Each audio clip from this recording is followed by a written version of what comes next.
Greetings, Mavericks and new viewers.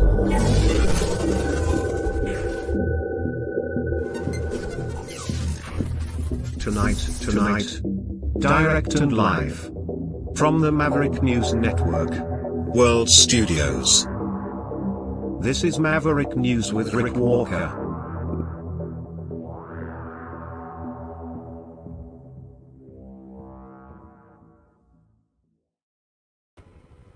Good evening, everyone. I'm Rick Walker. Welcome back to the Maverick News channel.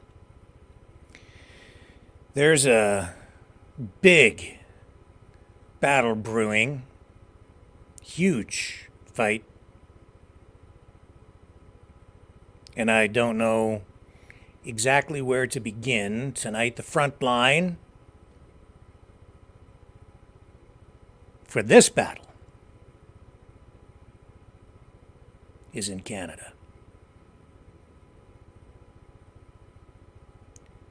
And there is a big question to be settled, a dispute.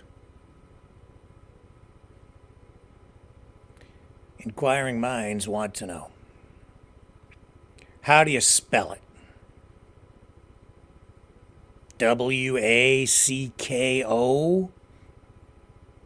W-A-C-K-E-A-U?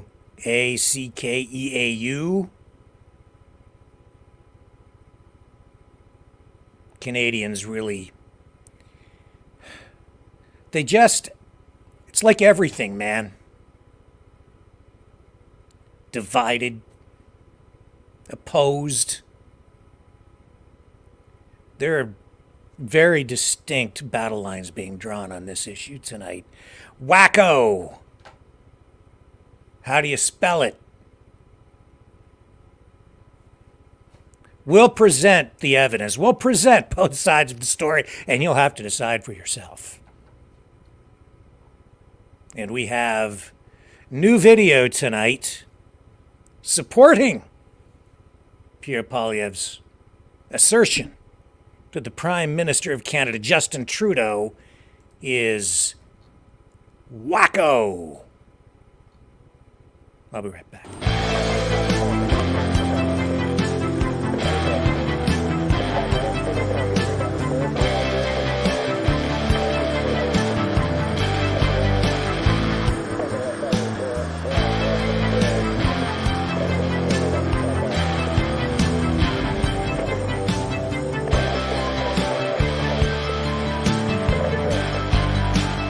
Maverick News. Fighting for freedom.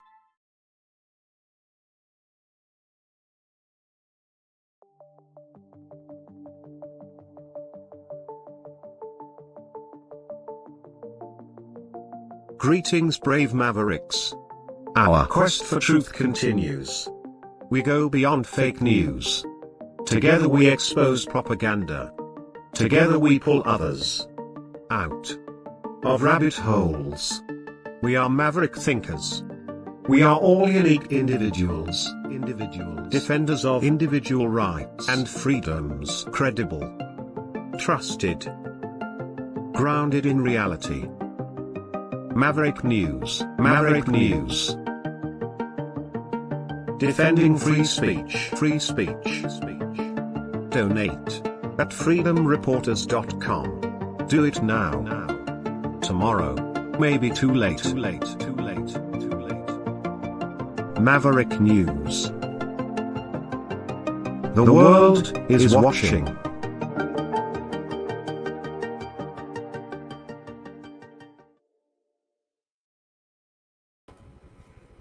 Okay, we have a lot of stuff to talk about tonight. We're going to go live to, I guess, a test launch of some kind for Boeing.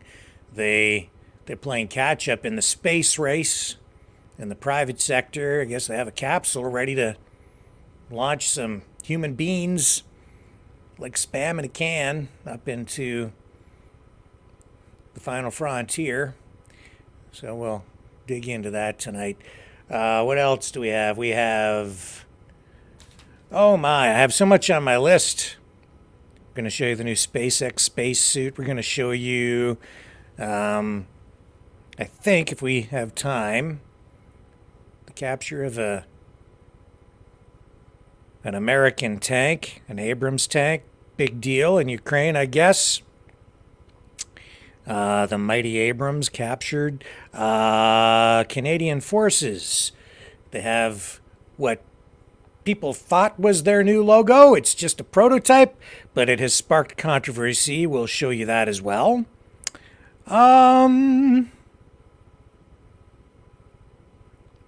Jagmeet Singh, the new Democratic Party leader in Canada, talking about free birth control, and he's a threatening Pierre Poilievre, the Conservative leader. We'll show you what he had to say about all that. Free birth control. And, yeah, there's the kind of the big things, and anti-Semitism on campuses in the United States, the home front war between pro-Palestinian protesters, demonstrators, uprisers versus the pro-America, pro-Israel contingent continues, but is sort of fading away, at least for the weekend, it seems, not really quite resonating in the news cycle in the way that it was earlier, even just yesterday and earlier in the week. But we'll discuss it a little bit tonight. So all kinds of stuff to get into this evening. But let's start from the beginning, which is about Justin Trudeau, the Prime Minister of Canada. He released a new video today because it is May the 4th, and Trudeau is a huge Star Wars fan, major geek. So I have to admit, I love Star Wars too. I mean, 1977, the release of the first Star Wars film, I was hooked from the beginning, man. I can't tell you how many times I went to see that movie. So if there is one thing, and maybe one thing only, that I agree with when it comes to Justin Trudeau, it is that Star Wars was not just a great movie, it's a great franchise. But he's under fire for his latest Star Wars video that he stars in. Some people loving it, other people, like Ezra Levant, not so much. I guess some people are trying to show him in sort of a negative light with this tongue-in-cheek video, saying that he's kind of, well, juvenile, maybe?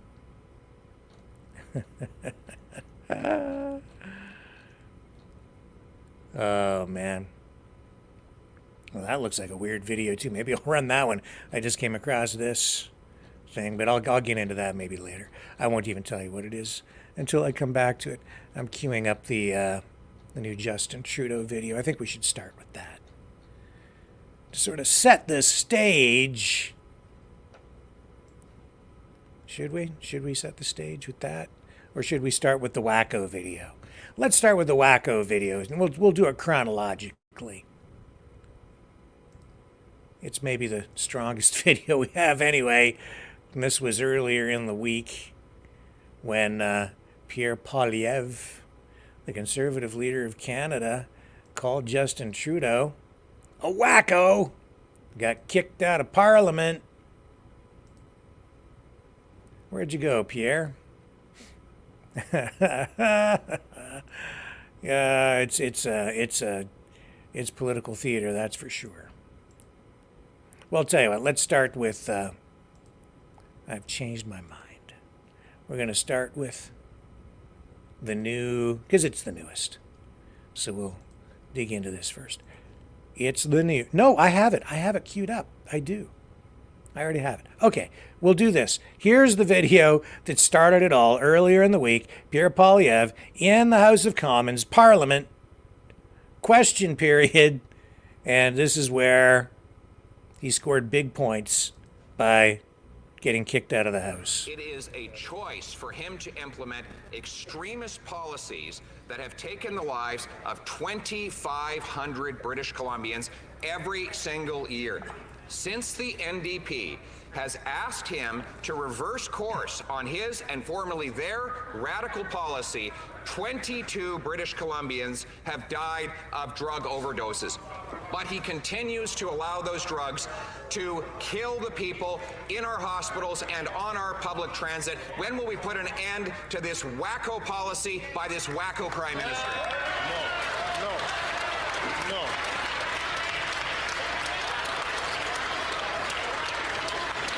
That is not there are a couple of things which are going on here today, which is not acceptable. And I ask all members, please, to keep themselves, to control themselves. I'm going to ask two things. One, I'm going to ask the Honourable Leader of the Opposition to withdraw that term, which is not considered parliamentary. Mr. Speaker, I replace wacko with extremist. He is an The Honourable Member to please. I'm going to ask the Leader of the Opposition once again to just withdraw that comment, please. And I'll invite the Honourable Member.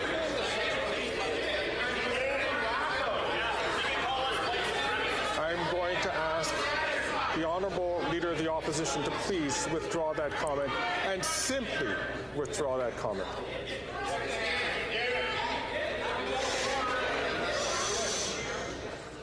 I'll replace it with radical leftist policy. I am not asking to replace. I'm asking the Honourable Member to just simply withdraw. Mr. Speaker, I replace the word wacko with extremist.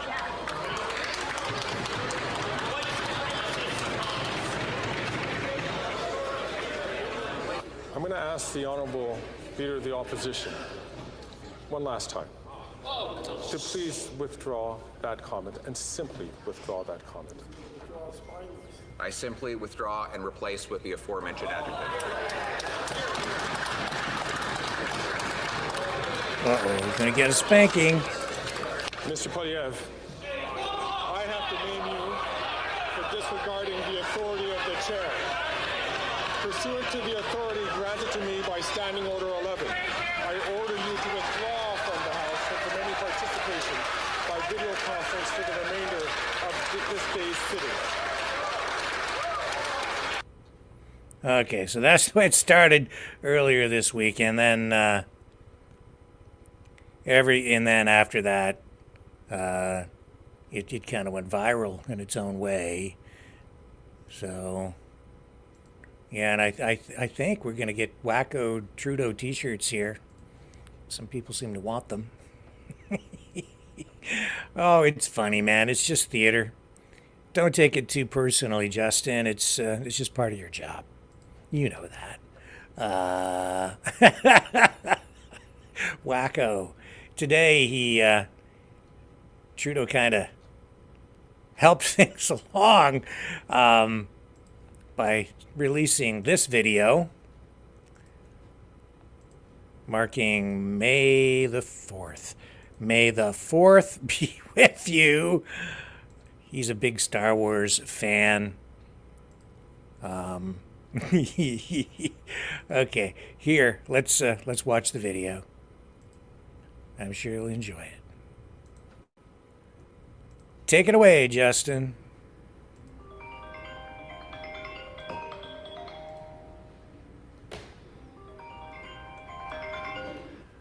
Hey, Hayden, how you doing? Prime Minister, happy May the 4th. And to you too, my friend. I've actually told the kids they better be binging Star Wars. Amazing. And so what's your plan? I'm working. I'm actually packing up my stuff because I got to hit the road soon. But listen, May the 4th be with you. And with you.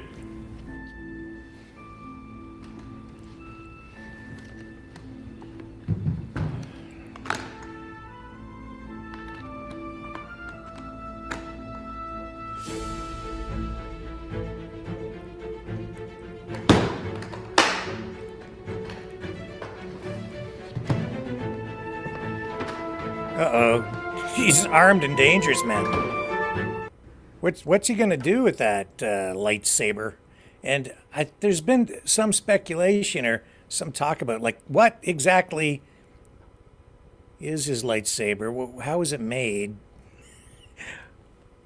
I don't know. Anyway, I don't know why it's such a big issue, but some people are talking about that. Now, things escalated from there, man, in the House, and we've seen pushback, some pushback. So here's Ara Farani. This is back in February, and here he is. If you think Polyev is the only one who throws verbal barbs, think again. This is stuff coming back the other way. This is this member of parliament calling Polyev an effing tool. Jeez. Oh, you thought that these guys were well behaved? Hardly. All right. Just a language warning. Language warning. Cover your ears if you're easily offended. Why don't we focus on things we can actually do, like getting tough with organized crime and anti-money laundering? Listen carefully. Right there. I'll run it one more time. Opposed to mandatory minimums for car auto. Why don't we focus One on more things time. we can actually do, like getting tough with organized crime and anti-money laundering? Oh my gosh. The honorable leader Oh. of the opposition. All right. Look, man, I don't know if this is news, but people are talking about it. So there it is. Okay. It's just, all these serious things facing us, and we have this going on. This is what people seem to care most about. Oh, wow. And then my good friend Derek Smith out in Calgary, I reposted this, I guess, or he said, who did this? I don't know if he did it or if somebody else did it. But check this one out. And this is where the big controversy comes into play, man. I'm telling you, people in Canada, they're divided. We just don't know. We can't agree on how to spell Wacko. Is it Wackeau or Wacko? I've been spelling it Wacko. But see, I think this is more like the French. The French pronunciation, you know. Hey, these are Wacko. So if you're saying it with a French accent, which is that he's Wacko, you see, it's the inflection at the end. Wacko, he's Wacko. Then it's EAU. But if you're just calling him a Wacko, like a simpleton anglophone like myself, then it's just O. How about that? Can we agree on that? Depends on how you say it. There are two versions of Wacko with the same meaning. Justin Trudeau is the Wacko. Oh, how about this? He's the Wacko Prime Minister of the Wacko Party of Canada. Oh. You know, Trudeau has been a lifelong Star Wars fan and always in the limelight. And I don't want to miss this Boeing thing either, but we'll get to that in a moment. Here it is. Where is he here? I've got video of him when he was a little kid. I did. Here it is. Here it is right here. Yeah, this is Trudeau when he was a little kid going to Return of the Jedi. And the media shows up. He's there with his dad, Pierre Trudeau. And the media takes a look at him here. Now, I don't know if I can run this because CBC stuff, it's probably copyrighted. I'm not going to run the clip because they'll probably nail me with copyright. But I'll just show you this, a couple of still shots. So this is at the premiere, well, actually the sneak peek is what it was, of Return of the Jedi. Of course, special privilege for a special little boy. Got to go to the sneak peek. Media there in advance. And there he is with his dad. And he said that the movie was awesome and was better than he expected. So he comes by it honestly. And I guess how old is Justin Trudeau? How old is Justin Trudeau? 52? Oh, he's just a youngling. I'm older than he is. Yeah, don't worry, Justin. You'll be over the hill just like me soon, too. 52. I didn't realize he was that old. See, it doesn't seem that old to me. Doesn't act his age. Oh, man. Oh, what can I say? But there he is. He was there with some friends. His dad, Return of the Jedi, today, making his own little Star Wars short. And here he is. In social media, people were, especially during his honeymoon phase, when people were swooning over him, in particular, women who were like, oh, he has such nice hair, and I love his socks. And there he is. Oh, look, there's a Millennium Falcon behind him on the shelf. People made a big deal out of that. Why, I don't know, but they did. They cared about the stupidest of things, honestly. And here are his Chewbacca socks. Mr. Fancy Socks himself. Mr. Prime Minister. And your Chewbacca socks, your Star Wars socks, Mr. Socks. There they are, just over on the right-hand side, see? Everybody, they're very worried about your socks. And here he is. He's posing with Chewbacca. It's Mr. Chewbacca, and Justin Trudeau wants to take away his gun. Mr. Chewbacca, I want your blaster, sir. Or your blaster control in this country. And there's his C-3PO socks, too. He has C-3PO socks. And his best friends are stormtroopers and Darth Vader, of course, eh? Because they're all totalitarian authoritarians trying to take over the galaxy, and together they made a deep and dark, a secret deal. They had a secret meeting. And when he was departing the Death Star, he shook hands with the stormtroopers and gave Darth Vader a great big kiss on the helmet. And again, I don't know if this is news, but it is May the 4th. And yeah, I don't know what else to tell you, man. I don't know what else to tell you. He has a funny smile sometimes. You ever notice that? And I was thinking, what do you call someone who is a Star Wars fan? You're either a Trekker or a Trekkie if you like Star Trek. But if you like Star Wars, I guess there's no real name to call someone who's I've heard Warzy, but I don't think that's really stuck. So whatever it is, Trudeau's definitely on the Star Wars side of the equation. Doesn't talk so much about Star Trek, but he's always there for May the 4th. So may the 4th be with all of us today as we embark on this next chapter of humanity, such as it is. We're all venturing into the final frontier, it looks like tonight. We're going to head off to this NASA Boeing Starliner crew flight test launch with NASA in a few minutes. So it's fitting, I suppose, given that we're talking about space cadets.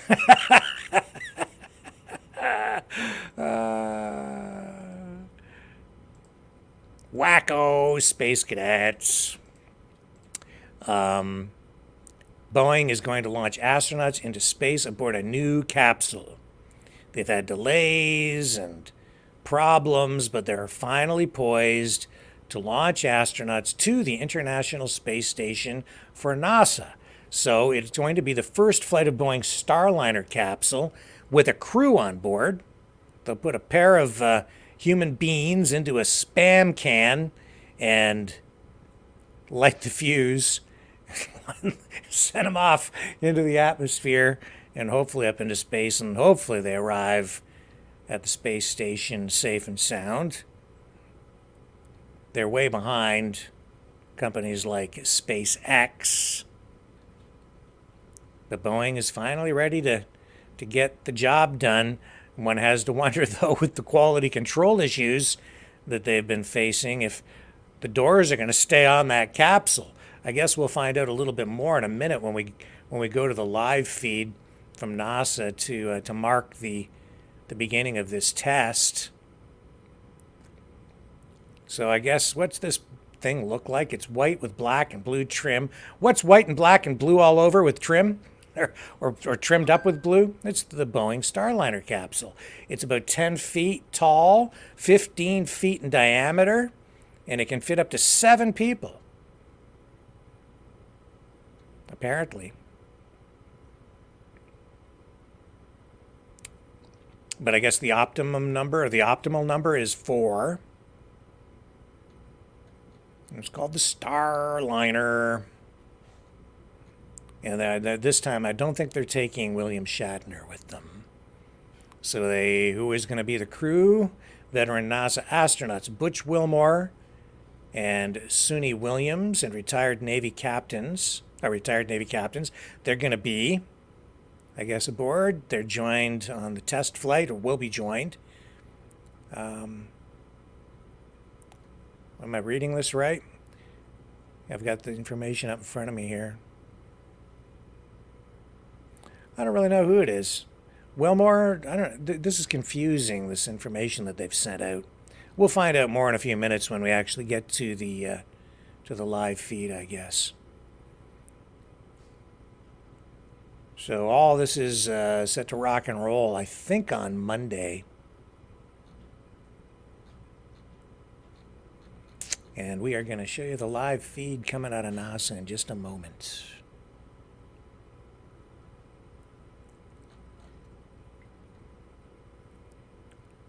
Yeah.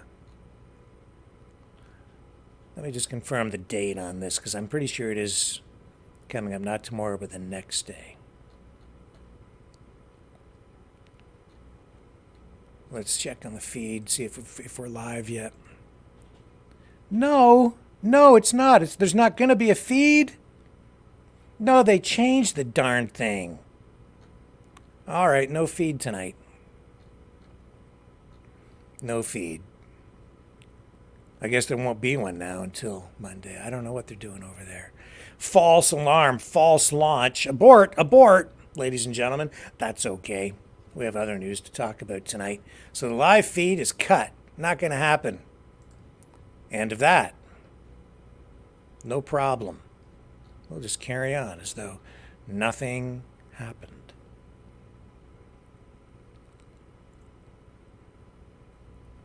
Okay.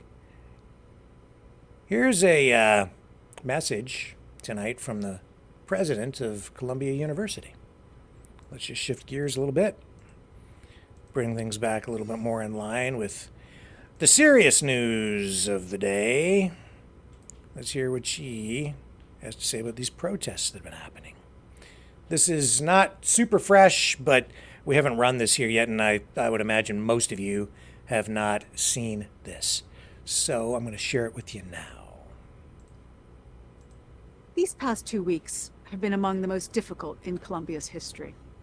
The turmoil and tension, division and disruption have impacted the entire community. You, our students, have paid an especially high price. You lost your final days in the classroom and residence halls. For those of you who are seniors, you're finishing college the way you started, online. No matter where you stand on any issue, Columbia should be a community that feels welcoming and safe for everyone. We tried very hard to resolve the issue of the encampment through dialogue. Many people who gathered there were largely peaceful and cared deeply about the humanitarian crisis in Gaza. Academic leaders talked with students for 8 days and nights. The university made a sincere and good offer but it was not accepted. A group of protesters crossed a new line with the occupation of Hamilton Hall. It was a violent act that put our students at risk, as well as putting the protesters at risk. I walked through the building and saw the damage, which was distressing. But despite all that has happened, I have confidence. During the listening sessions I held with many students in recent months, I've been heartened by your intelligence, thoughtfulness, and kindness. The ones that impressed me the most were those who acknowledged that the other side had some valid points. We need more of that at Columbia. Every one of us has a role to play in bringing back the values of truth and civil discourse that polarization has severely damaged. Here at Columbia, parallel realities and parallel conversations have walled us off from other perspectives. Working together, I know we can break down these barriers. As many of you know, I was born in the Middle East. I grew up in a Muslim family with many Jewish and Christian friends. I spent 2 decades working in international organizations with people from every nationality and religion in the world, where if you can't bridge divides and see the other side's point of view, you can't get anything done. I learned from that experience that people can disagree and still make progress. The issues that are challenging us, the Palestinian-Israeli conflict, anti-Semitism, and anti-Arab and anti-Muslim bias, have existed for a long time. And Columbia, despite being a remarkable institution, cannot solve them single-handedly. What we can do is be an exemplar of a better world, where people who disagree do so civilly, recognize each other's humanity, and show empathy and compassion for one another. We have a lot to do, but I am committed to working at it every day and with each of you to rebuild community on our campus. And there's that. Well, that's going on. We have this guy representing the Houthis. And I guess he is saying that they want to take in, at the University of Sana'a, activists who have been expelled from university in the United States. This is an interesting development. So, you know, we've seen this past week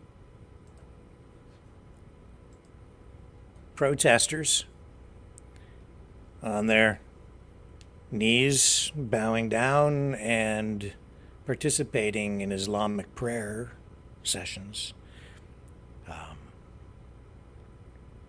And then this guy's saying, come on over to Yemen.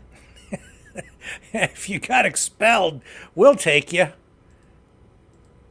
And so you go there, and you know what they're going to teach you. It won't be Western values. I guarantee that. Maybe a little Islamofascism with a healthy dose of authoritarianism and a whole heap and help of religion. And it's not going to be Christianity. Guaranteed. If you're gay, if you're a lesbian, transgender, LGBTQS+, or any other letter of the alphabet, I don't recommend you go. Just saying. Just saying. But hey, different strokes for different folks. If you're with Queers for Palestine, knock yourself out. Go ahead. How about this dude? It says here, Bradford has rejected Zionism. Anyone that stands with Zionism, we are coming after you. Free Palestine! Labor suffered key losses in areas with high Muslim populations over Gaza, where, yeah, they've had elections. In places like Britain, where the London mayor has been elected now for 3 terms. That's historic. I don't think it's ever been done before. Interesting. And let's listen to what this guy has to say.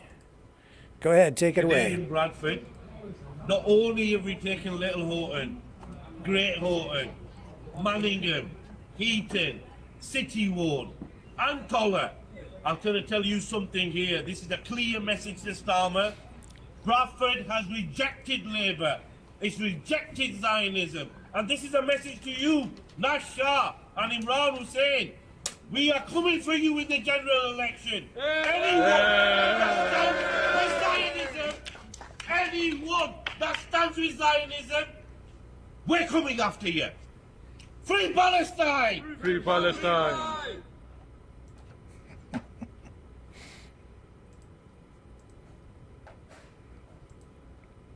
Well, isn't that nice? Fantastic. So, these guys here, well, it's a clash. The clash.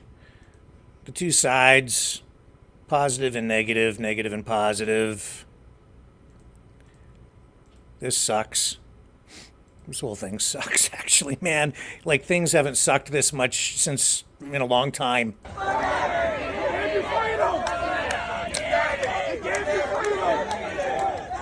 Yeah. These people hate America. These people still love it. Oh, that's nice talk. That's fantastic, isn't it? Let's have civil discourse. Go F yourself.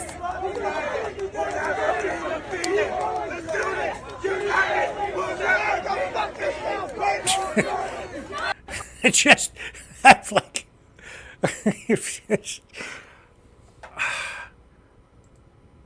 did you see that guy jumping up and down yelling, "The Students United will never be defeated"? Like, does he even know what he's protesting about? Probably not. Not really. It's just mass formation psychosis. It's like these chants, they're used as a tool to indoctrinate people and get people to get out there in numbers and support anything.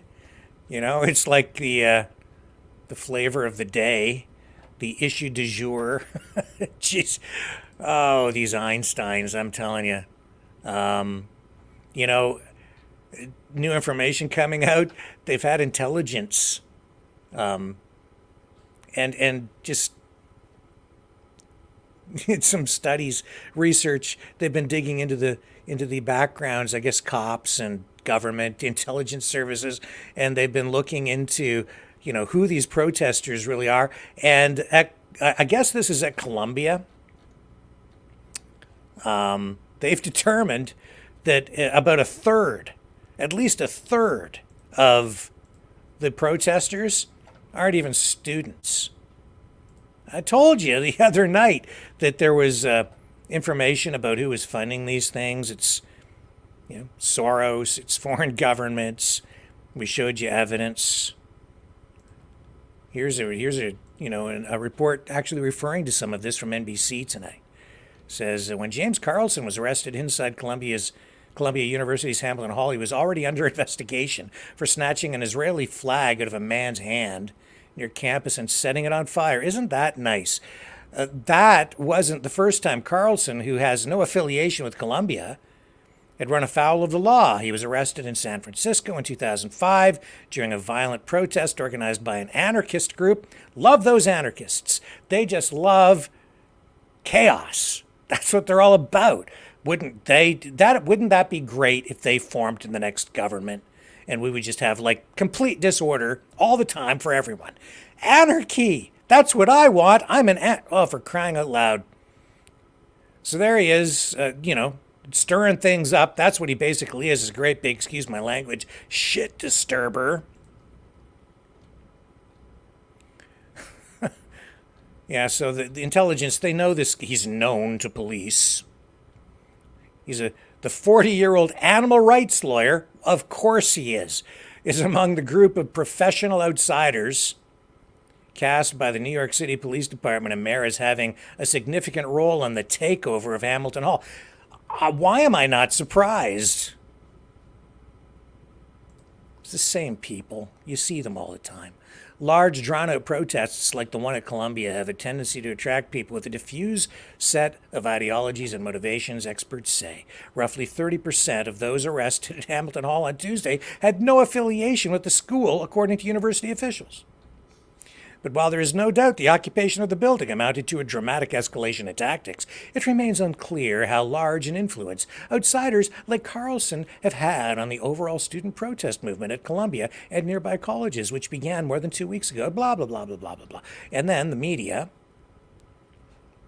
which I would say is, you can throw it either way, I guess, and make your arguments, but I would say the mainstream media is pretty pro-Palestine. Overall. And they're making excuses for this guy, for his bad behavior. There they are with other signs, side issues. We believe Stormy Daniels. Once again, Trump got caught with his pants down. So what's that? This woman's name is Fithian.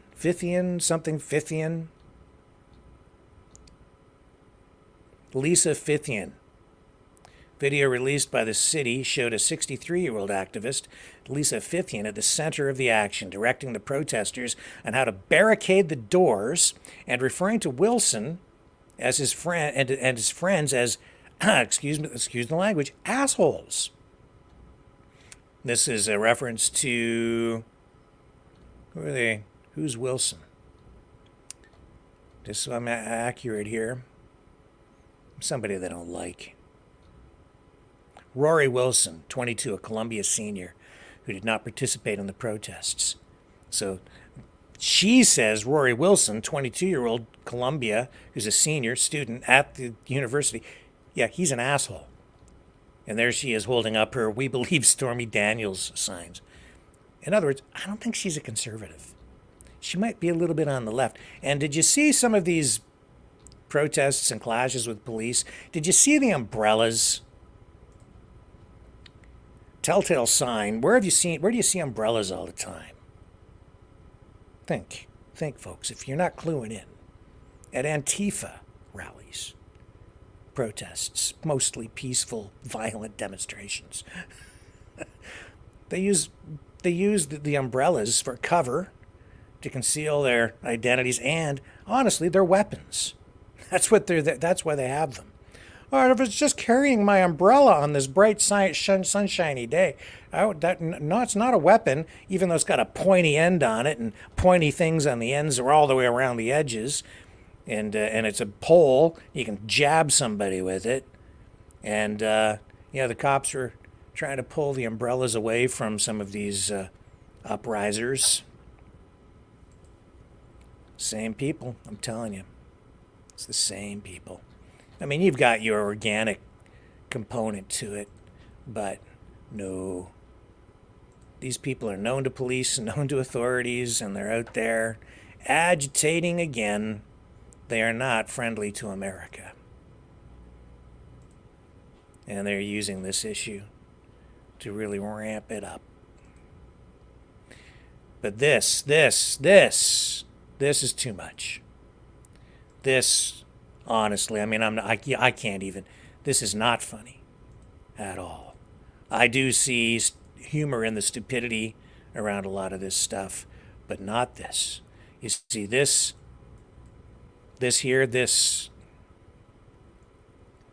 shows a group of protesters. They're surrounding and tormenting and intimidating this Jewish student. This has been making the rounds on social media, and either way, whatever, I don't care what your religion is, your skin color, I don't care. Nobody deserves to be treated like this, and I thought we were over this stuff, folks. This is way too much. If you're not awake yet, I hope this wakes you up. All right. Well, you have been shining a strobing flashlight in them for a long time. Wanted to go to class. I'm doing it for a reason. Yeah. To the building. On campus. Getting the message? be? I don't know. I walk this way. You ain't walking into the camp. You're not walking into the camp. Turn around. You're barking up the wrong tree, kid. Turn around. Get the fuck out of here. We've had a long night, bud. We're done playing games, motherfucker. You know what's good for you, you're gonna get the fuck out of here right now. I fucking mean it. You want me to start counting? I guess. What'll you do when you finish counting? Oh, you wanna find out? Come on, scurry along. I'm running out of patience. It's only been 5 minutes. Oh, I've had a long night with motherfuckers like you. Not motherfuckers like him. Oh, no, you're right. You're right. Yeah, no. They at least had some guts. This guy doesn't seem to have much behind. No. Looks soft. He's got soft hands. It's definitely a soft face. Yeah. Fragile. Yep. Hope you got a good doctor. Hope so. Yeah, health insurance. Yeah, how's your dental plan?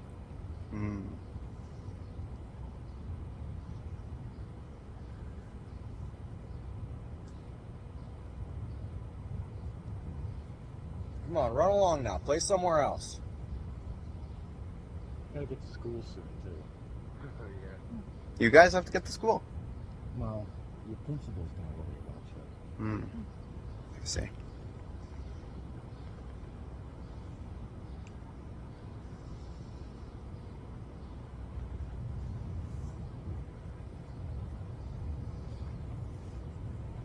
Hey, you got something on your shirt there. Show you something funny. Ooh, got him! Got him! Fucking clown. Get the fuck out of here. Come on, we're done with you.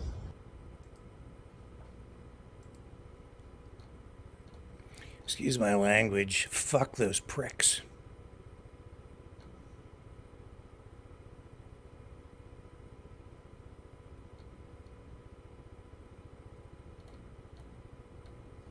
I mean it.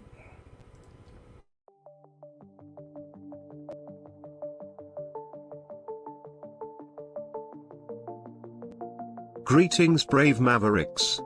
Our quest for truth continues. We go beyond fake news. Together we expose propaganda. Together we pull others out of rabbit holes. We are maverick thinkers. We are all unique individuals, defenders of individual rights and freedoms, credible, trusted, grounded in reality. Maverick News, defending free speech, Donate at freedomreporters.com. Do it now. Tomorrow may be too late. Maverick News. The world is watching.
Maverick News. The world is watching. Okay, back to outer space for a moment. I didn't run this yet, but I wanted to show you this just because it's cool spacey stuff, and I like cool spacey stuff, so I'm going to share it with you.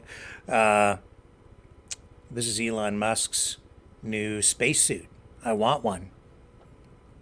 Okay, this is an extravehicular activity suit, an EVA suit. And like I said, they're kind of ahead of Boeing, which can't even keep the can't keep the doors and the panels on its planes these days. But anyway, who wants to go into outer space on a Boeing space capsule?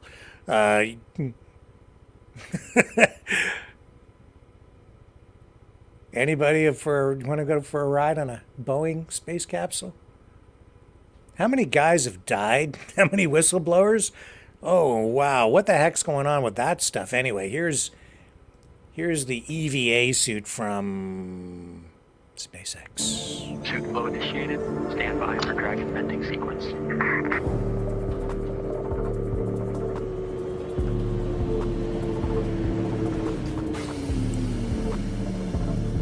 See, if I had one of those, I wouldn't mind winter so much.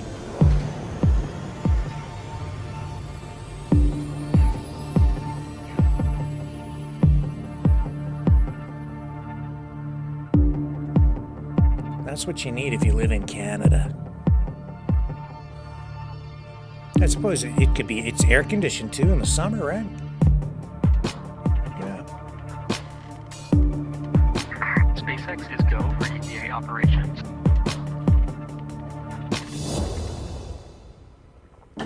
Suit flow initiated.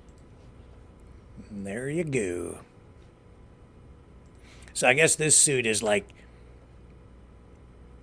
better than the last suit. It's just, whatever. Like, I don't know. It's cool, man. It looks like it's out of a movie. That's all I care about, honestly. I don't really even know a lot about it. I don't have a lot of information. It's just a cool spacesuit. What can I tell you? It's they're gonna wear it when they go to outer space.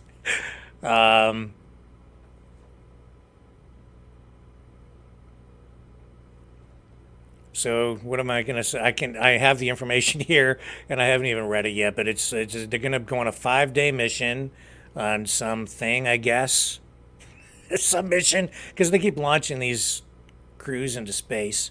I've seen some of those SpaceX rockets blow to bits too. I don't think I really want to ride on any of them, honestly. It's like, here, we're going to light your butt on fire and send you into space in this spam can. During the 5 days mission, the crew will conduct SpaceX's inaugural extravehicular activity from the Dragon spacecraft, making it the first commercial astronaut spacewalk. And they're going to wear that super duper spacesuit there. This historic event will also be the first instance of 4 astronauts being exposed to the vacuum of space at the same time. How you feeling over there? Kind of vacuumed out. That reminds me, when I was in college, there was a guy who was a classmate, and just, oh my God, they called him Hoover. You know why they called him Hoover? Because he smoked so much dope. It was like he did not graduate. Okay, so anybody that thinks hoovering up a bunch of weed is gonna help you academically, I have empirical evidence to suggest otherwise. Anyway, everybody called him Hoover. He was very popular at parties, as I understand it, but not very successful academically. Don't know where he is today. Wait a minute, I might have seen him pushing that shopping cart. Oh, I'm in a weird mood tonight. I'm sorry. This is why I don't get hired to host the CBS Evening News. Could you imagine me trying to fill Walter Cronkite's shoes all these years later? I'd have to seriously get serious. Is Joe Biden serious? He's actually talking about bringing Gazan refugees into the country after everything, all the bad stuff that's happened there. You think they love America? I got news for you, man. Probably not a great idea. Who's calling me? I don't know. Hang on a second here. I'm going to put you on hold. Hang on. Let me go to a break here while I answer this call. I think I know who it is.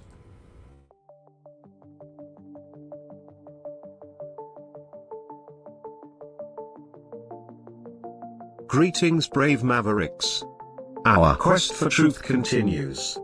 We go beyond fake news. Together we expose propaganda. Together we pull others out of rabbit holes. We are maverick thinkers.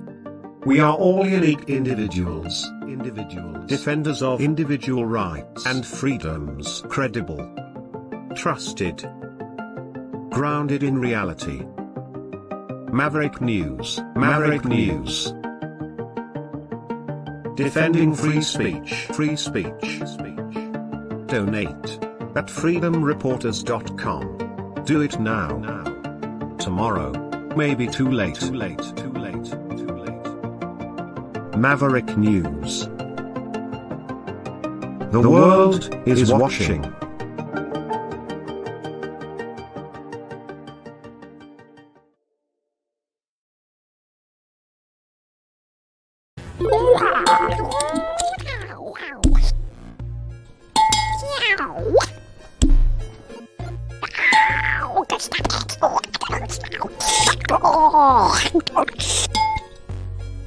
Exile. The Knights of Malta. Maverick News. Join us. The world is watching.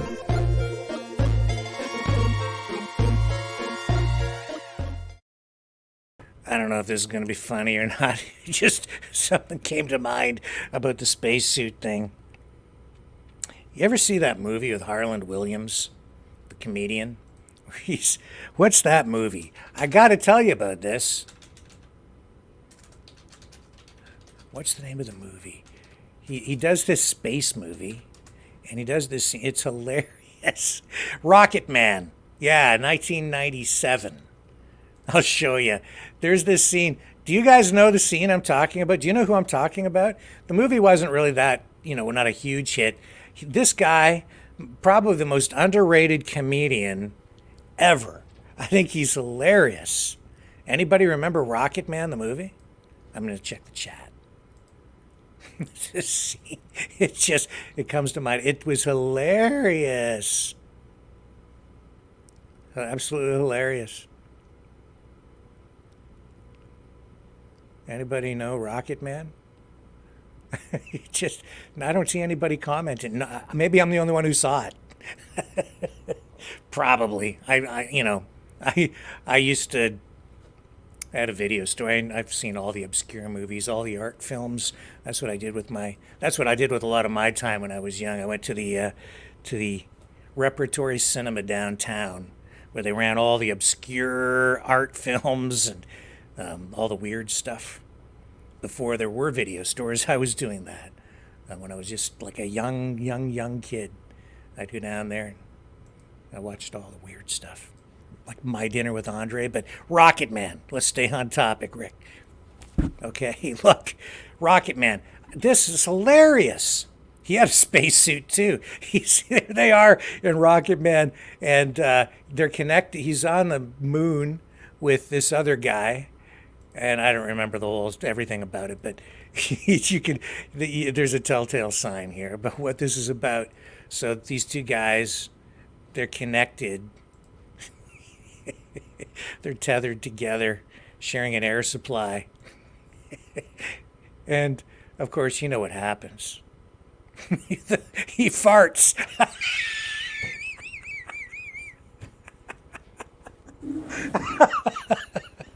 Oh, my God. It's just, they make flying into space look so glamorous, right? They make it look so adventurous, so adventuresome, or whatever. Oh my God!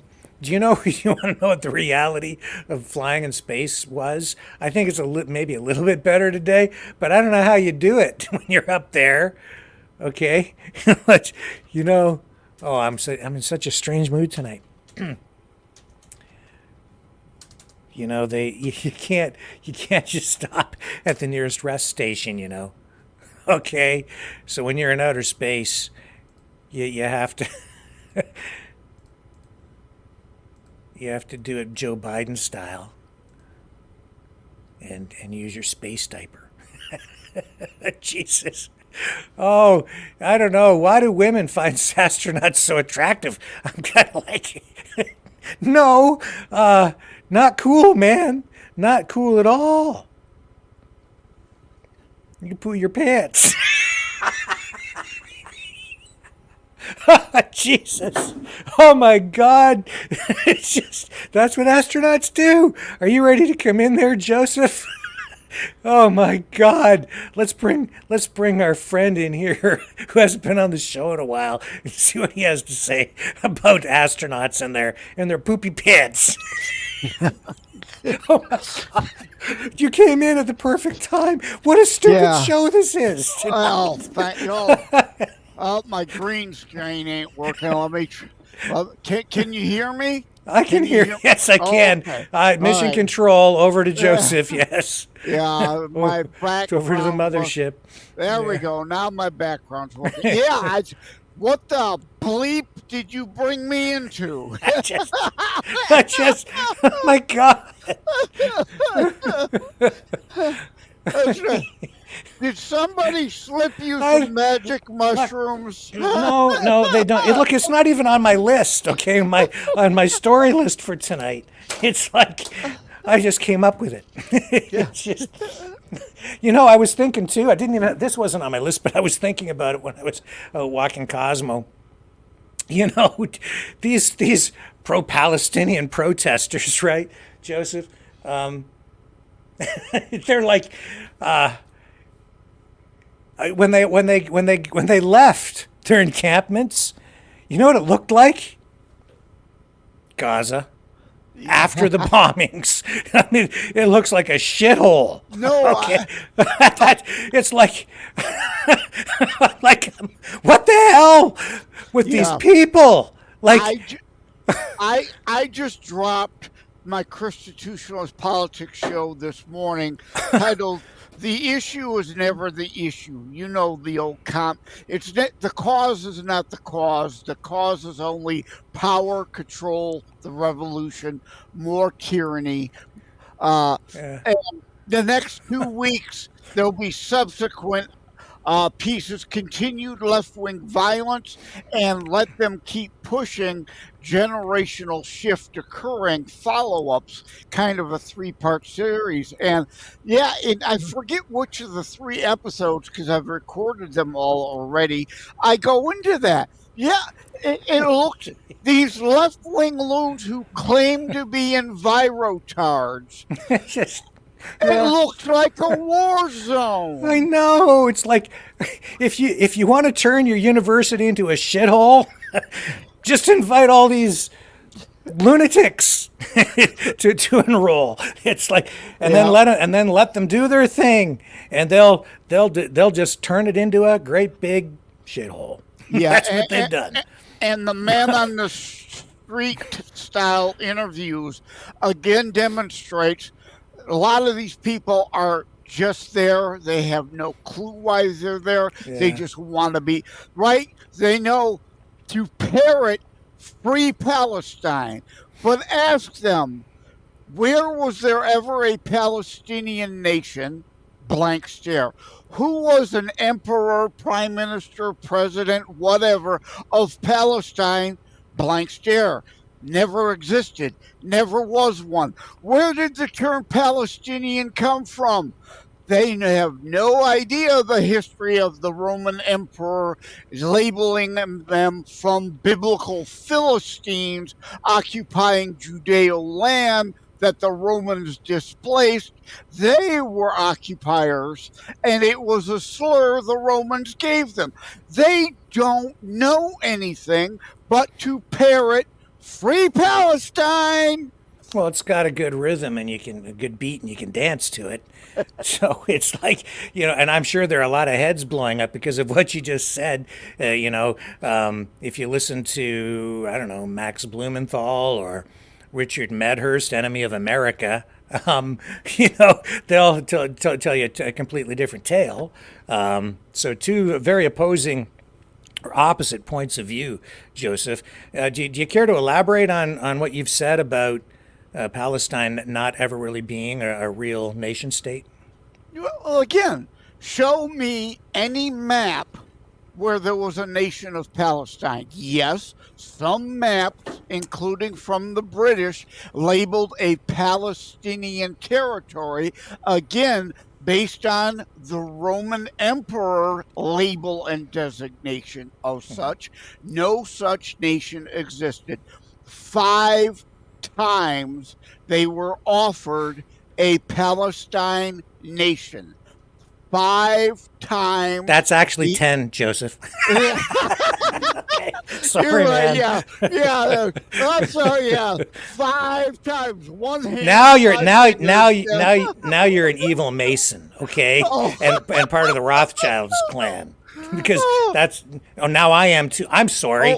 Well, oops. White power, brother. White power, right? Yeah. Oh, God Almighty. Well, you're A-okay with me, so it's all right. But no, 5 times they were offered a Palestinian nation to be formed. They rejected it every single time. Now, in Gaza, indeed, Hamas was elected by the people. They had peace. They had self-rule. Israel was out of it. Who broke that peace? They did on October 7th. So you don't get to dictate the terms of Israeli surrender when they are defeating you after you started the war. And now that you're losing, you want them to surrender. What? That's not how these things work. Well, I'm glad we got you back on here tonight to share your views on it. We've had so many people opining on this, not just here, but on, everywhere. Everybody seems to have an opinion on this one way or another, and I hear a lot of different versions of history when it comes to Palestine, that's for sure. Yeah. Well, show me it in the history books. Again, I could show you on a map a Palestinian territory labeled by the British based on the Roman Emperor declaration of such, but never, ever a nation. Show me one Palestinian nation minted coin. Show me. Mm-hmm. Show me the proof. Show it to me. Well, I've got facts. They've got feelings and preferred narratives. Yeah, and a conscious decision to ignore the outcome of, like, World War II. Yeah.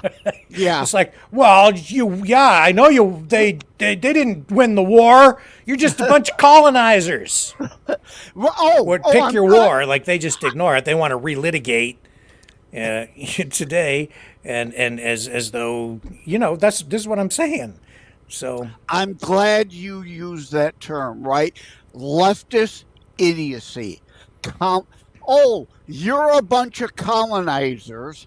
Say the people occupying land that doesn't belong to them to protest on.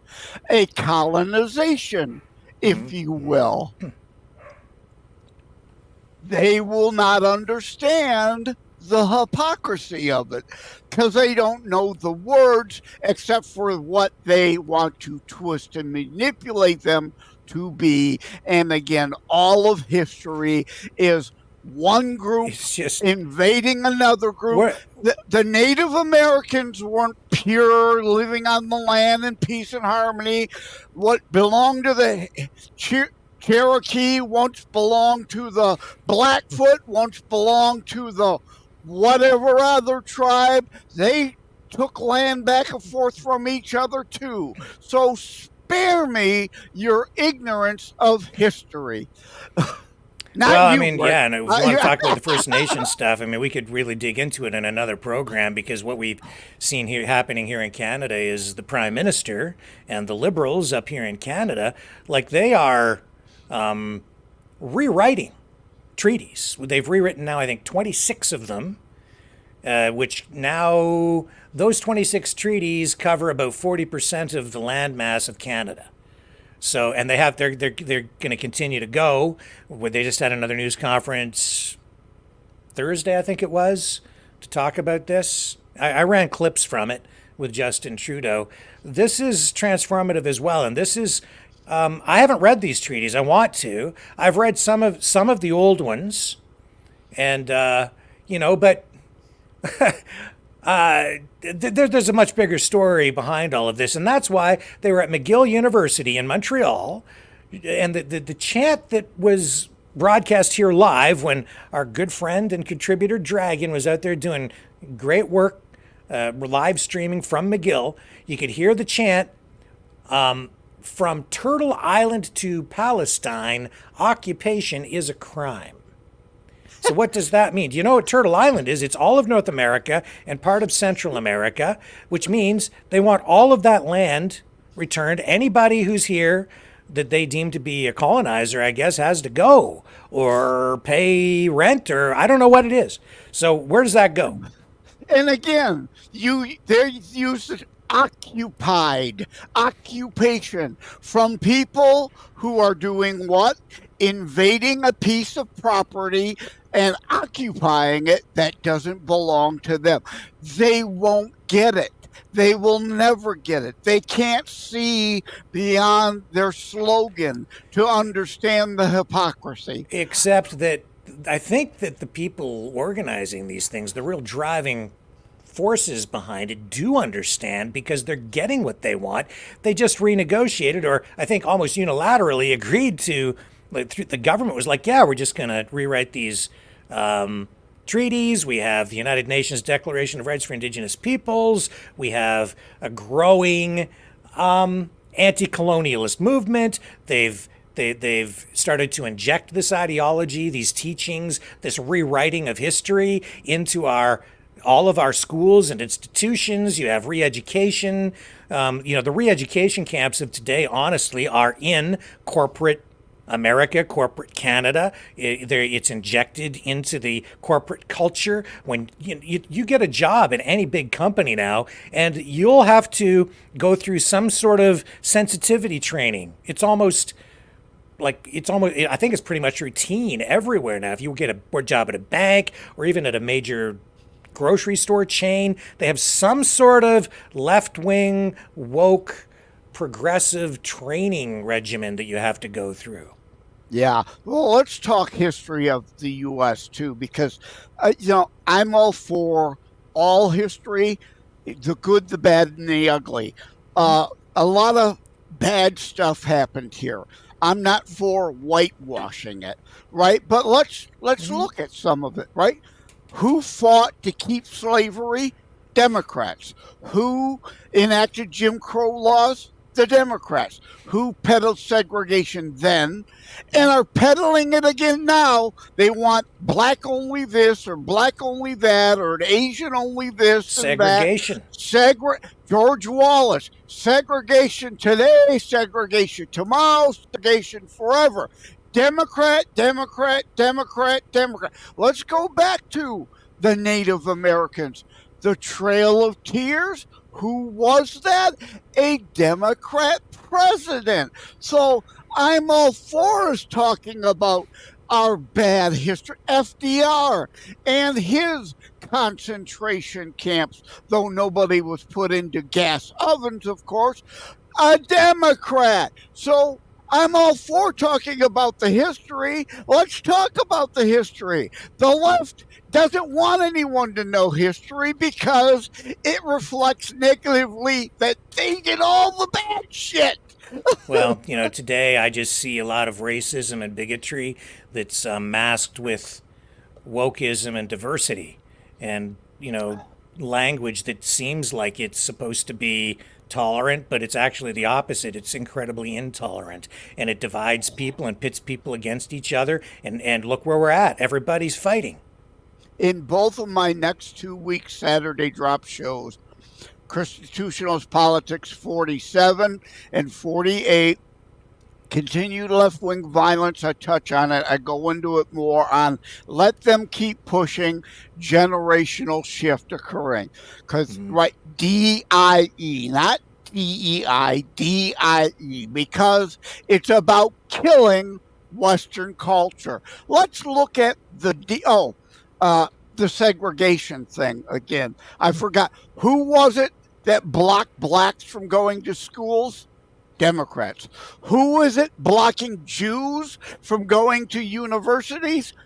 Democrats. Segregation and blockading and racism or classism, whatever. But diversity, let's examine that. The U.S., and let me include Canada in that too, are the most diverse nations this planet has ever fucking known. We are known as what? E pluribus unum, from many one, the melting pot. Everybody came here. We're diverse, you morons. You're not for diversity. You're only about, again, like today's CTP show. The issue is never the issue, only how it can be twisted for the commie revolution. We are the most diverse nation on the planet. We blended, we melted, we became a new unique culture. We didn't steal from the Spanish, the French, the Mexicans, and we all came together, and out of love and homage, we adopted parts of each other's cultures to create one new unique one. The I of DIE, inclusion. We already went over the segregation. They're not about inclusion. As with everything, the left, it's a lie. The issue is never the issue, only the revolution. More power, division for power and control. Everything the left peddles is a lie. Oh, and I see that my good friend Mouth of the South is leaving. After, as usual, coming into my house with his muddy boots on, putting them up on my coffee table and then onto my sofa, and then running around and trashing my house and smashing my furniture the way he does every single night, and just comes here to cause problems and destroy the channel. So I'm glad that you're leaving. Thank you, Leo. Goodbye. Yeah. And don't let the door hit you on the way out. Mouth of the South, probably too much inconvenient truth about the Democrats and it wouldn't matter what slavery was said here, Joseph. He would just say the opposite because he just comes here to cause problems. No, but, he's a perfect okay. example. Perfect example of the issue was never the issue. Yeah. And yeah, a Democrat, a fascicrat, fascicrats as I call them. Yeah. It doesn't matter what they said yesterday. Whatever the narrative needs to be today is all that matters. And if it's to be contrarian to you, it can be contrarian to what he said yesterday. He will contradict it. And, I didn't say that yesterday. I've always believed this. You're lying. Lori's saying, what did Leo do this time? Lori, it's what he does every time. He comes into the chat. He comes here with the sole purpose of stirring up crap and destroying the channel. That's why we don't do the call-ins as much as we used to. That's why we've got so much trouble in the chat, because he's the problem. But he's still not banned. He's still in there. He said he'd never come back, but there he is. Can't wait for him to come back. He's welcome to come. He's still welcome to come. I just don't know what his frickin' problem is. Why does he, I let him come in there. I let him kick me in the groin every single night. That's all he's here for. It's just ridiculous. But hey, you know what? For all the people who are succumbing to his peer pressure and his bullying and the threats of being excluded from his little group, you go ahead and follow him, because he's just a big bully.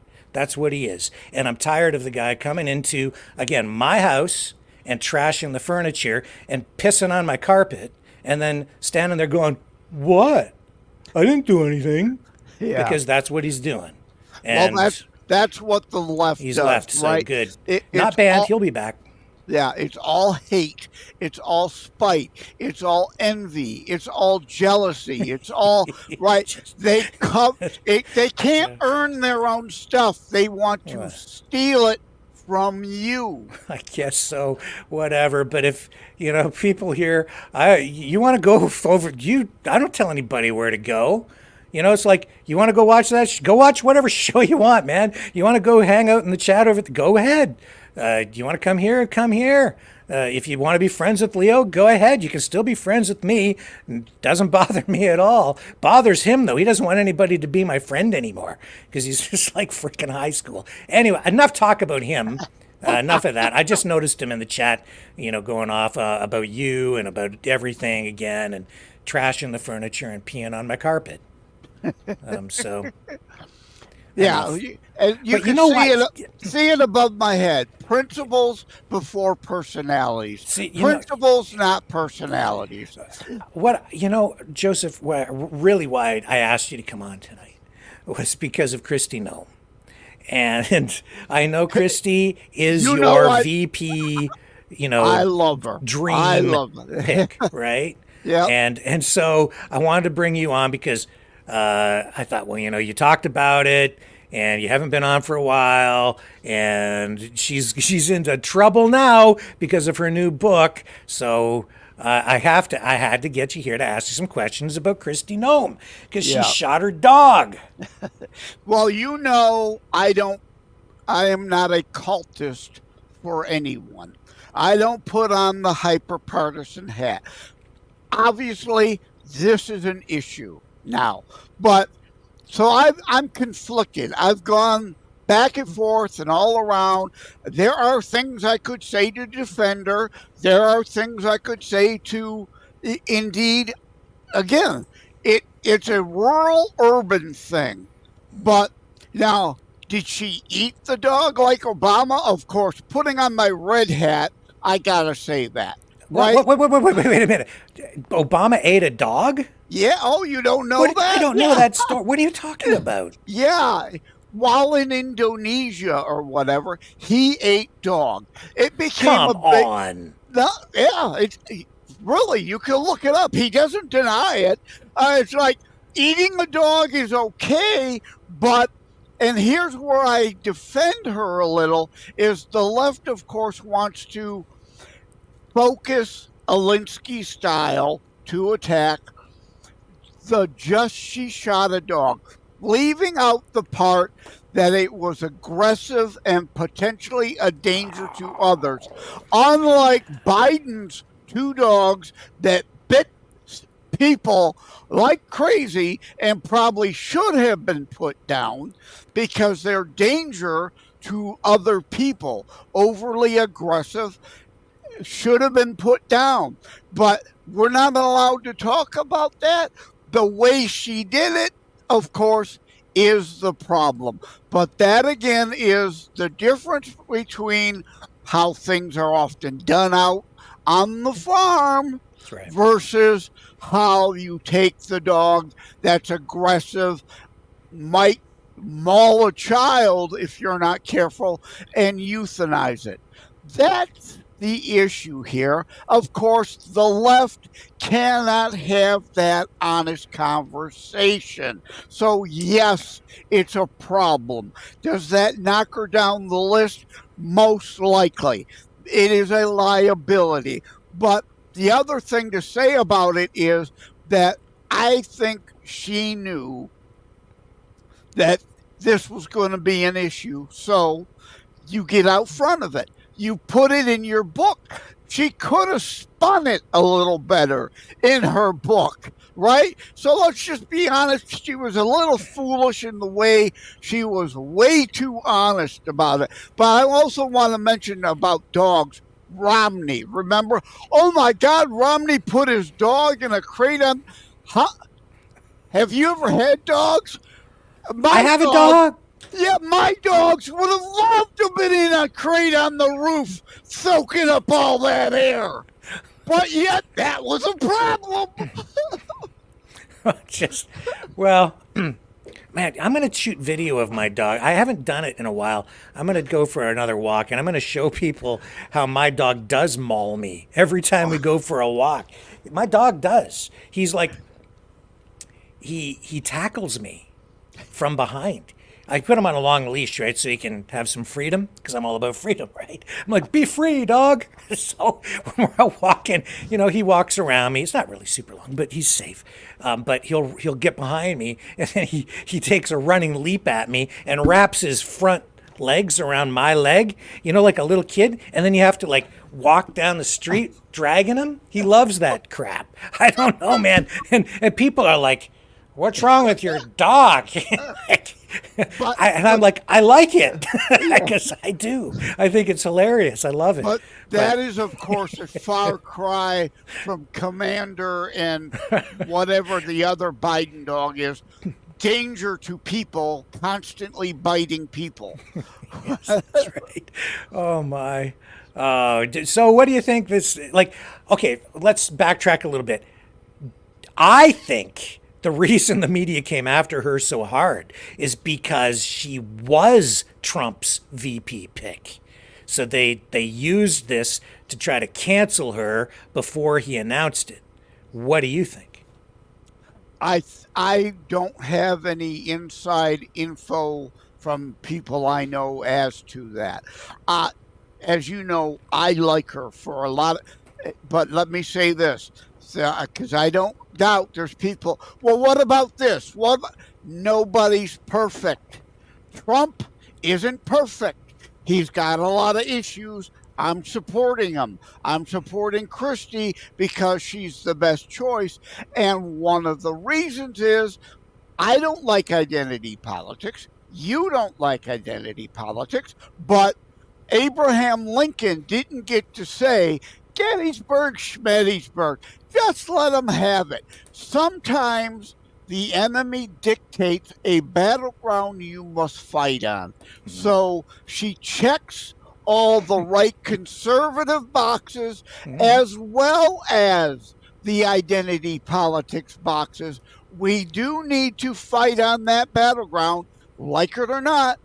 You don't just get to surrender. Surrender means lose. So she's right for all the right reasons. Is she perfect? No. Nobody is. Nobody. Not me, not Rick, not any of you watching today. Nobody. What does Sherry mean so much for Free Speech Channel? What did I do now?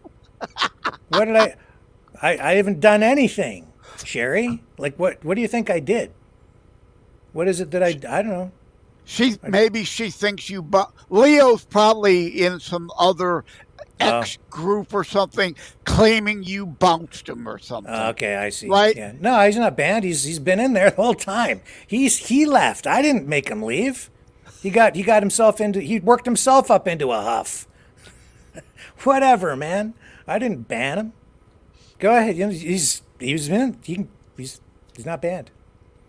No, he's been kicking me right in the you-know-whats every single night he comes in there. That's his purpose in life now, is to hate me. So, okay. Doesn't have to be. We could still be friends. He just has to stop kicking me in the groin. Yeah. Dr. Lee, so Obama shot a dog and ate it? No. He didn't shoot the dog. I didn't say he shot a dog. Somebody else shot the dog. So you are engaging in leftist spin. Right. Somebody else was growing dogs that we consider part of our family, raising them purposely for slaughter like we would sheep or cow so that Obama could eat a dog. But any other time anybody, again, does anything to a dog, it's a problem. But Obama eats the dog. Would you call him a bomb bow wow? No. Bow wow, Obama? Bow wow? Obama. Obamao. Mao, as in China. Oh, in China. I thought you were like a bow wow doggy boy. No, that works too, though. That works. Now you are what you eat. Oh, my God. Oh, it's not even funny. That's terrible. You should not eat dogs. You know? Like, no, dogs are not for eating. Dogs are for loving and for playing frisbee with and stuff. Unless they're danger to others, and yes, sometimes they have to be put down. But again, the left, hypocrisy and double standards, whatever Obama did, whatever, that's great. He's God. He can do anything, right? You know, he could come to Rick's house and get Rick's dog and have his cook serve He's not getting him up, anywhere near my dog. but it would Obama be comes fine. to my town, and he ain't gonna mow down on my bow wow. No way. No sir. Obama ain't coming anywhere near my house or my dog, and that's a fact. I'm gonna warn my dog. If you see Obama coming around, you get the heck out of town. You get away from that guy. Stay away from him. He'll eat you. Oh my God! What was so Kristi Noem? Can she bounce back from this, or is the mainstream media gonna be merciless and never give up on it? I think she can. She could. Will she? No, I don't have a crystal ball. Again, she's my number one for VP on the list, so I hope so. But, you know, again, removing partisan hats, obviously the left is going to continue the Zelensky assault, the deflection, the distractions, the distortion, anything and everything to solely focus just the "she shot a dog" soundbite and no context whatsoever. Meanwhile, again, Biden's dogs are dangerous and biting everybody everywhere all the time. You know. That's right. That's right. His dogs are biting people. Obama's dogs actually attack people. Biden's. Biden's dogs. Right. Yeah. Sorry. Until one of Biden's dogs kills somebody, will be the only time it'll show up on the left radars. Because again, the issue was never the issue, only the revolution. And double standards and hypocrisy will always abound, and lies and distortion is their modus operandi. This is on X. Somebody posted this saying, "This is a dog's worst nightmare." Follow the law in your book. What is the law?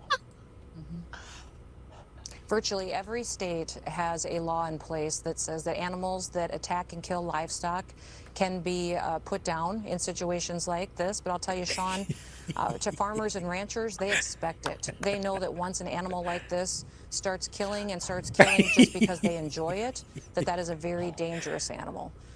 No, she's right again, but you cannot let that context out. They won't have that discussion. But I've got a sense of humor. That's funny. This is brutal. Like, look at this one. Look at this one.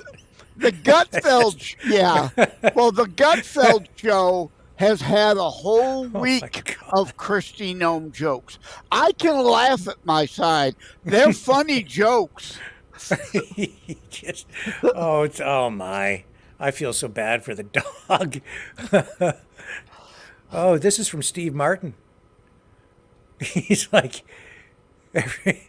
okay, here, this is him. This is Steve Martin, comedian on X.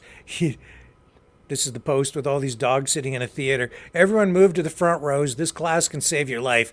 On the screen behind me is a Kristi Noem. Calm down. Calm down. Study this face, that snarl, the puffy lips. This Noem is a puppy murderer. Loud barking and howling on your way to pick up a brochure and help. And help yourself to some begging strips. It says, let's be careful out there. Kristi Noem. Nah, I don't even think that's that funny, actually. He's losing it. Steve Martin's losing it. He's lost his touch. Yeah, he's definitely lost many miles per hour off this fastball. I like him in Murders in the Building with Martin Short and is it Gomez, Selena Gomez, I think. He still can be funny if somebody else is writing him his stuff. But yeah, the Gutfeld stuff has been hilarious all week.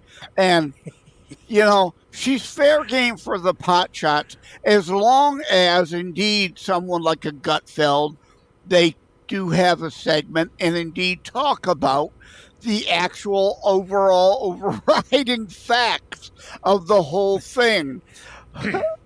Yeah, so the caption on this is that it says Kristi Noem is now claiming that Cricket shot first. I guess that's appropriate on May the 4th, since May the 4th be with you. And Han shot first. So here's the clip from Kristi Noem defending herself, I guess, on this point. Well, Sean, you know how the fake news works. They leave out some or most of the facts of a story. They put the worst spin on it. And that's what's happened in this case. I hope people really do buy this book and they find out the truth of this story, because the truth of this story is that this was a working dog and it was not a puppy. It was a dog that was extremely dangerous. It had come to us from a family who had found her way too aggressive. We were her second chance, and the day she was put down was a day that she massacred livestock that were part of our neighbors. She attacked me, and it was a hard decision. And the reason it's in the book is because this book is filled with tough, challenging decisions that I've had to make throughout my life. And I hope that people understand from this that what the point of this story is that most politicians, they will run from the truth.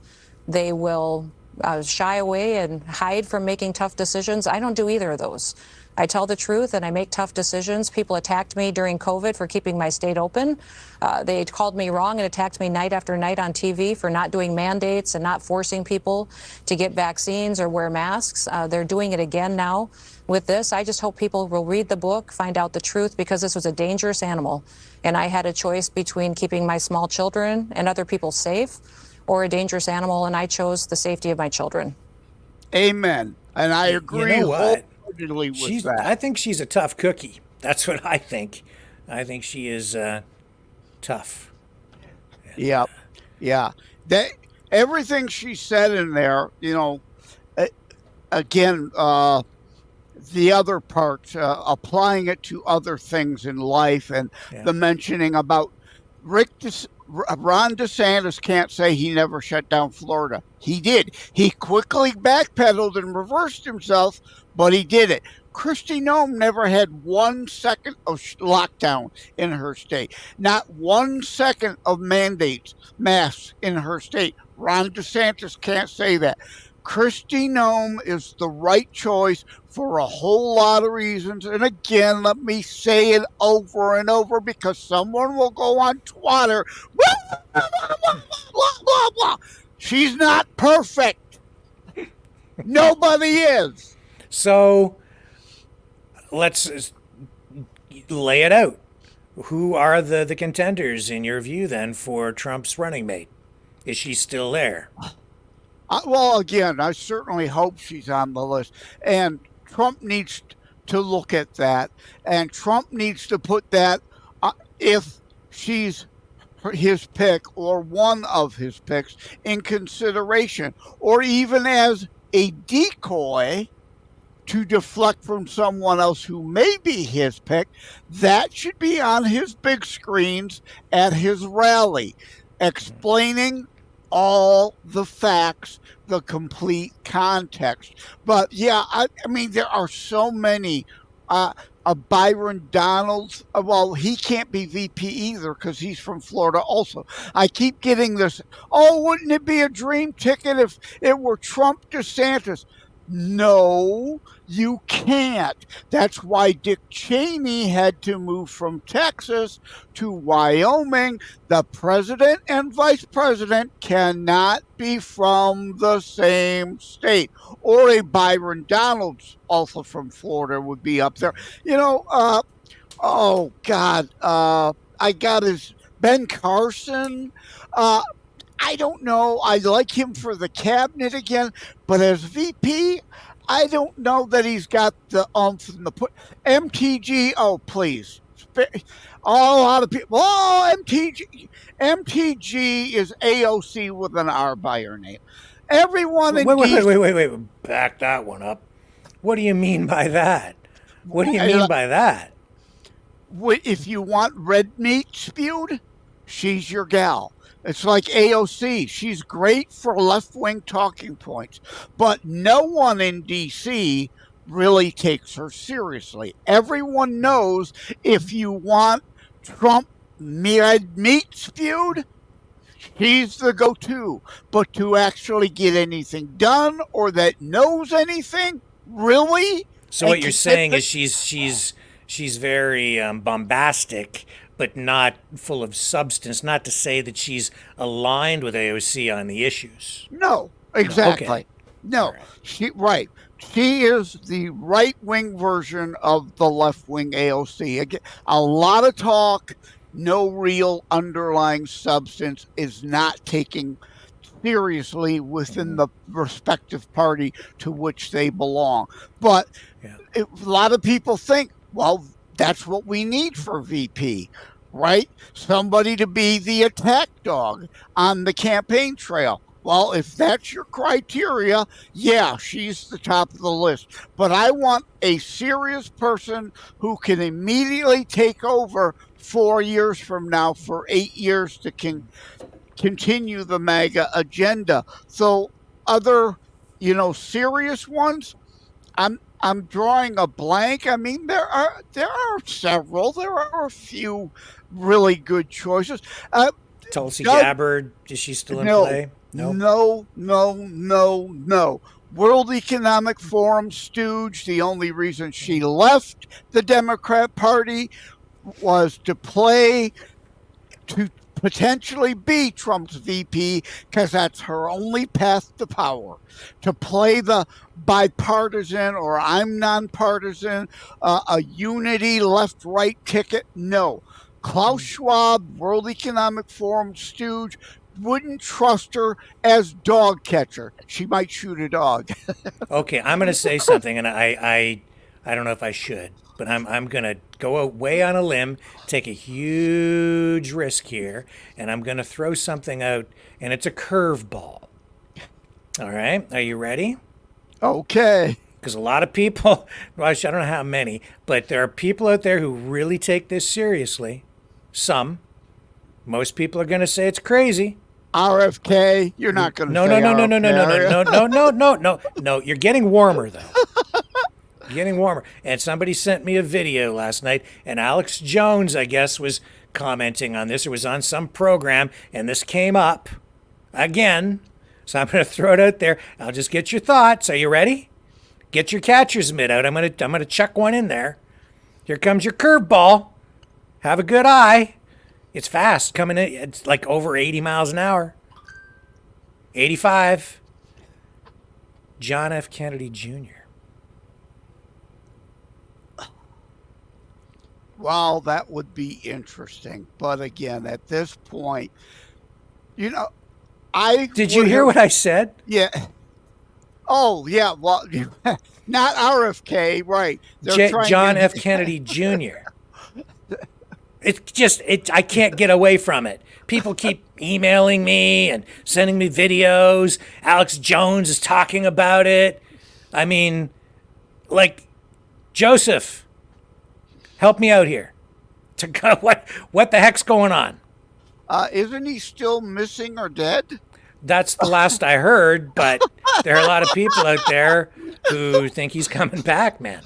Yeah. Well, hey, Elvis is still in Kalamazoo, Michigan with Jim Morrison. Either one of those could be VP also, I guess. I hate to even talk about it. It seems woohoo! Distasteful to even bring it. But it just keeps coming. It's like the story that just won't go away. Yeah. It's, connected to Q, of course. So I don't... Why is this going... Why do people keep bringing this up? is now look, they never found his body, right? Right. And this is like Truspiracies episode stuff, because we do this. I don't know if you've seen. I've been doing these Truspiracies programs where we take news that's it's so true it's unbelievable, right? That's what the slogan for that one is. But I don't know. People just won't let it go. Some people just won't let it go. They insist this is a real thing. Yeah. Well, again, to put that aside, but to talk about the more serious aspect, they're still groping for this unity ticket that concept, right? Yeah. Now, John McCain, I like Sarah Palin. I thought she was a good choice for many reasons also. Yeah. And Lori says that Tulsi is not WEF. Yeah. And you saying it, that's the first I've heard that. But is she a member of the WEF? Has she been there? As best I understand, she's been to Davos, yeah. But so anyway, but McCain would have chose Lieberman. I would have been on board with that. And Lieberman, of course, just because Lieberman was one of the last of the very, very, very last, even remotely reasonable Democrats left.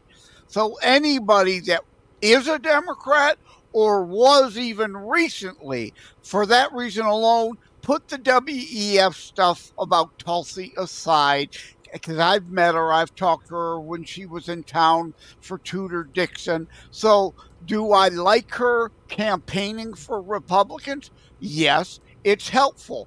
I don't trust her. Anyone who's been recently a Democrat, no, you're off the list. Dr. Drew.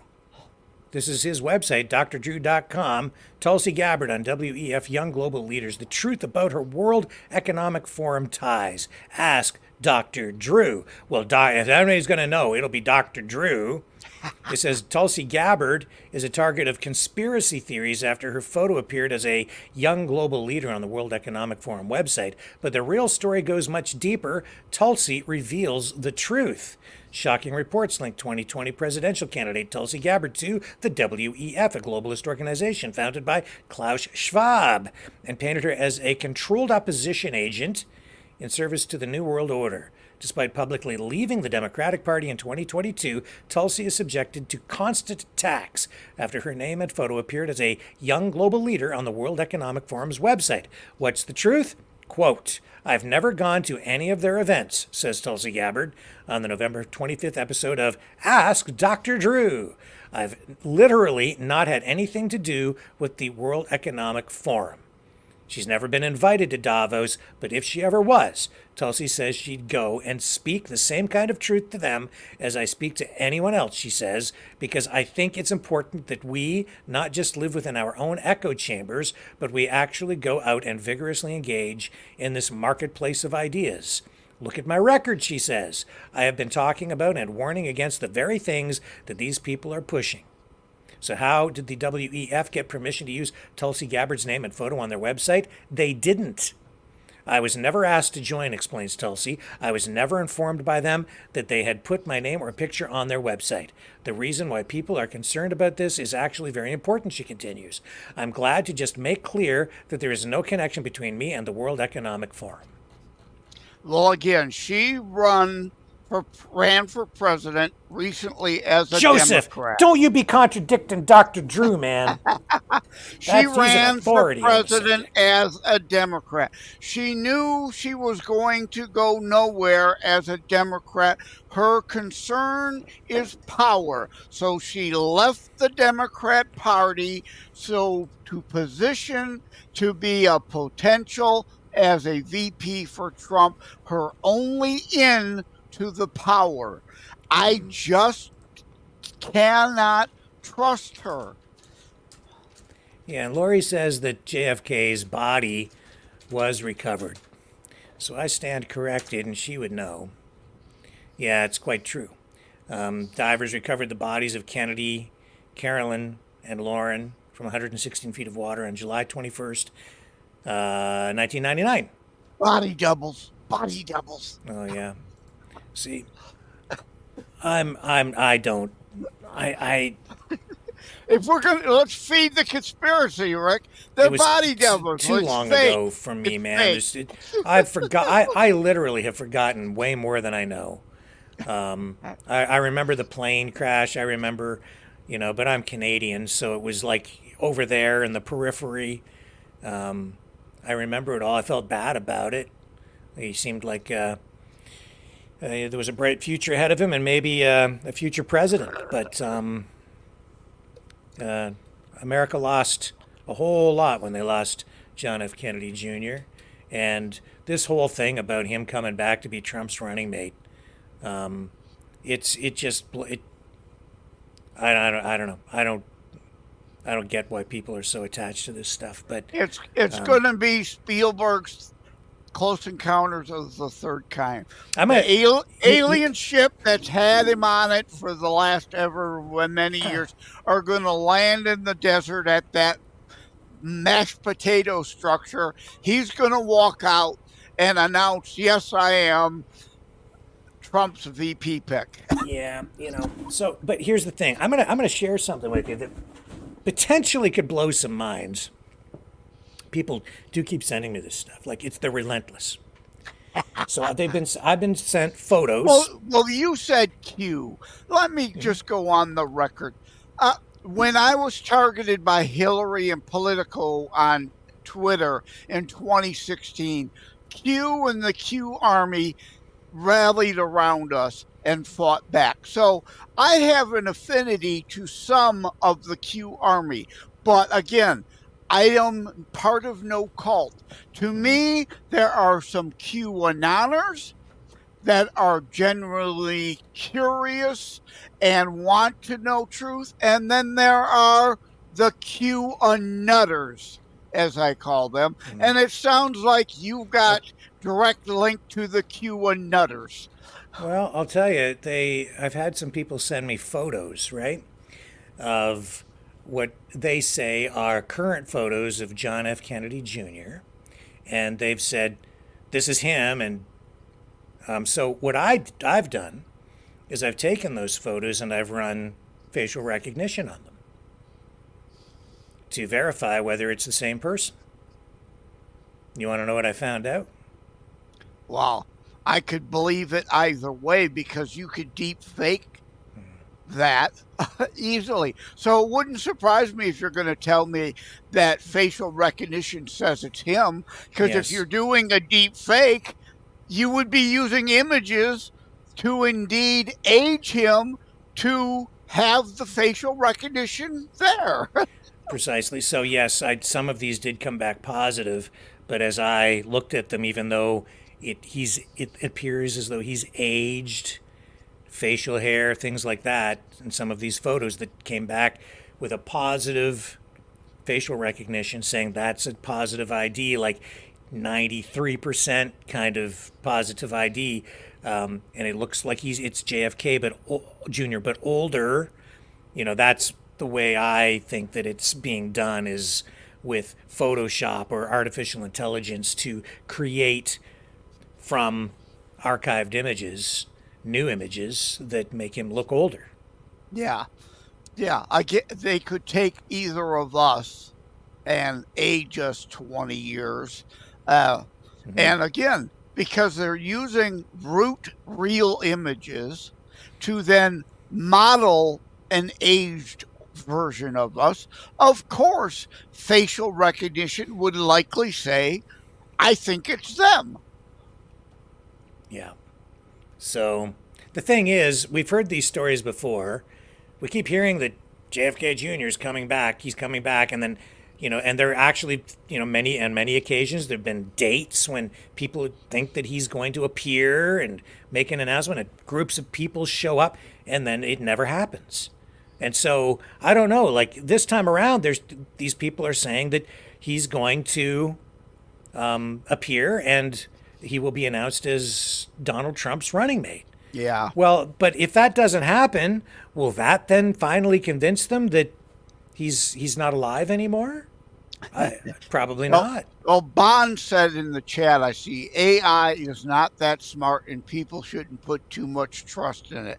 Well, I agree and disagree. As a former IT guy, I know what AI is capable of. So, yes, no, don't trust it at all.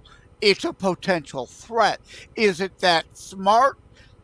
No, in a sense, it's not, but it's very capable. It can do so many bazillions of potential computations and actions in a nanosecond that it is dangerous. What the problem is, it's more dangerous when you have idiots like are behind Google behind it for evil. So Well- yeah, AI, you're right, Bon. In many respects, it's just a tool. It is what we do with it, unless if such time, the singularity and it becomes self-aware and, all that stuff. Well, we're talking about this on the wrong program. I should have saved all this for True Spiracies. News so true, it's unbelievable. Yeah, And, maybe we'll have welcome to the Rick Alex Jones Walker Show. Yeah, but what I'm trying to do with that program is actually, not promote conspiracies. Just find news that's so wacky, but tell the truth about it, right? And if it is a conspiracy, expose it. Or if people are believing something that isn't true, expose that. Or if it is just crazy stuff that is true, I'll tell people it's true. And a lot, I'll tell you, the last episode, all the really, really, really, really wacky stuff was all true. And some of the stuff that didn't seem so wacky wasn't true.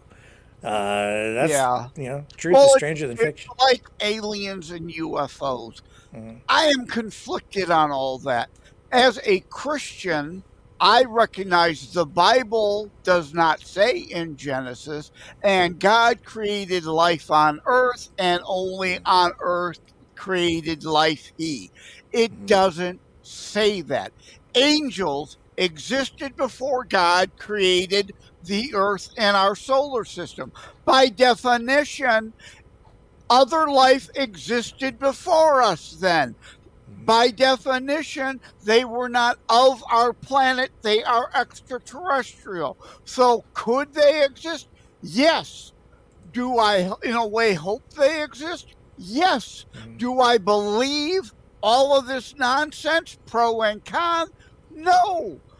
You got to come on for the True Spiracies episode, and we can talk about all that stuff over there. But let's try and steer this back into the mainstream just a little bit. Not that we're entirely mainstream, mind you, because we're a couple of crazy and what's wild and crazy guys, Wild just and like crazy Steve Martin. guys. Right? But call back. You mentioned Steve Martin earlier. Okay. So, all right. So I asked Joseph to come on and talk about Kristi Noem. We've talked about the Palestine thing, and I'm sure I'm just going to throw it out there. But you guys want Joseph to stick around and keep on talking? Yeah. Okay.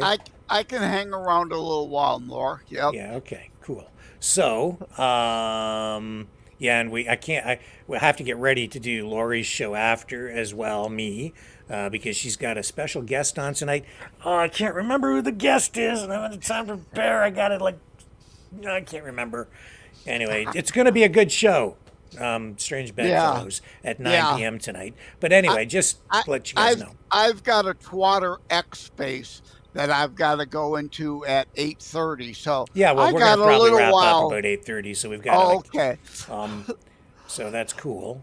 But let's move on here to Zelensky, because Russia has put him on their wanted list.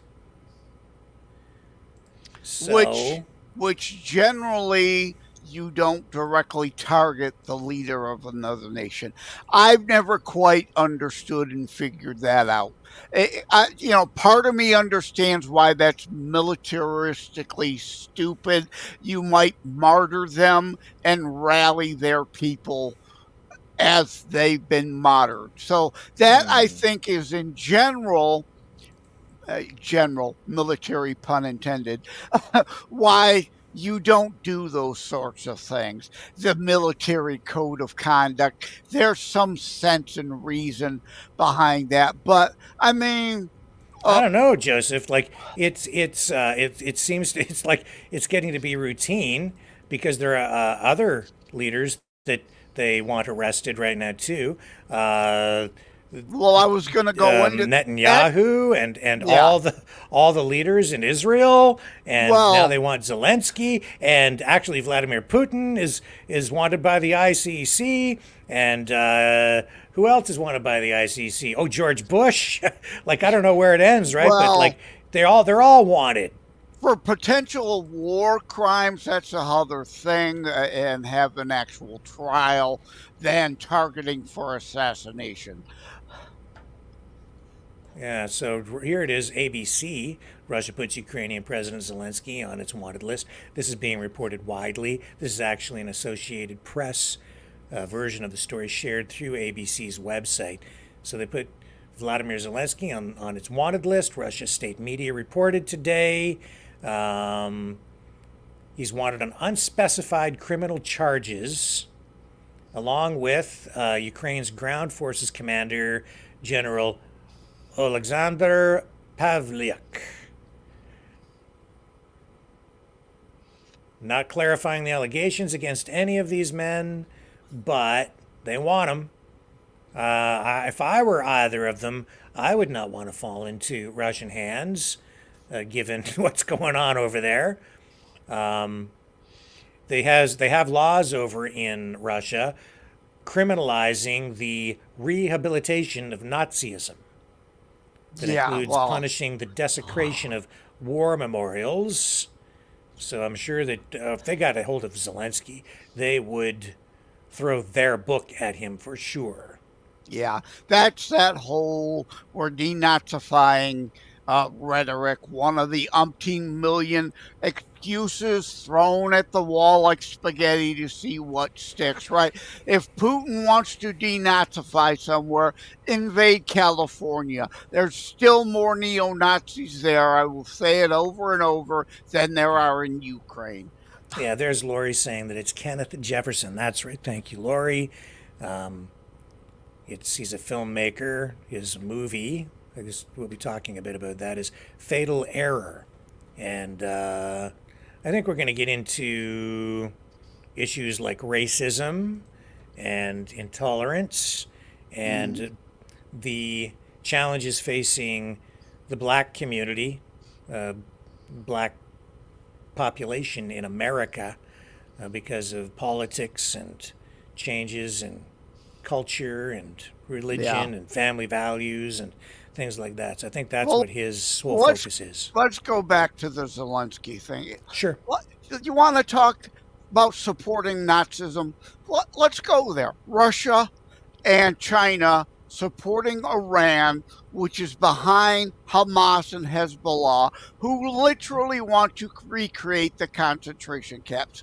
They are backing people who are descendants of actual Nazis who were allied with the Nazis. You could find the picture of the Mufti meeting with Hitler. A lot of the Arab states at that time, or territories, not officially states, till broken up and divided up after World War II, but they were allied with Hitler and the Nazis because they agreed with the whole extermination of the Jews thing. So if you want to tie those directly supporting Nazis, it's the twits on our campuses and Putin and Xi backing Iran, Hamas, and Hezbollah. Actual Nazis. Iran, derived from Aryan. Does that sound at all familiar? You know, Joseph, you speak a lot of truth, and it's difficult for people to follow you and understand you because it's also crazy. I mean, it is. It sounds conspiracy. It does actually, but there It's is. fact.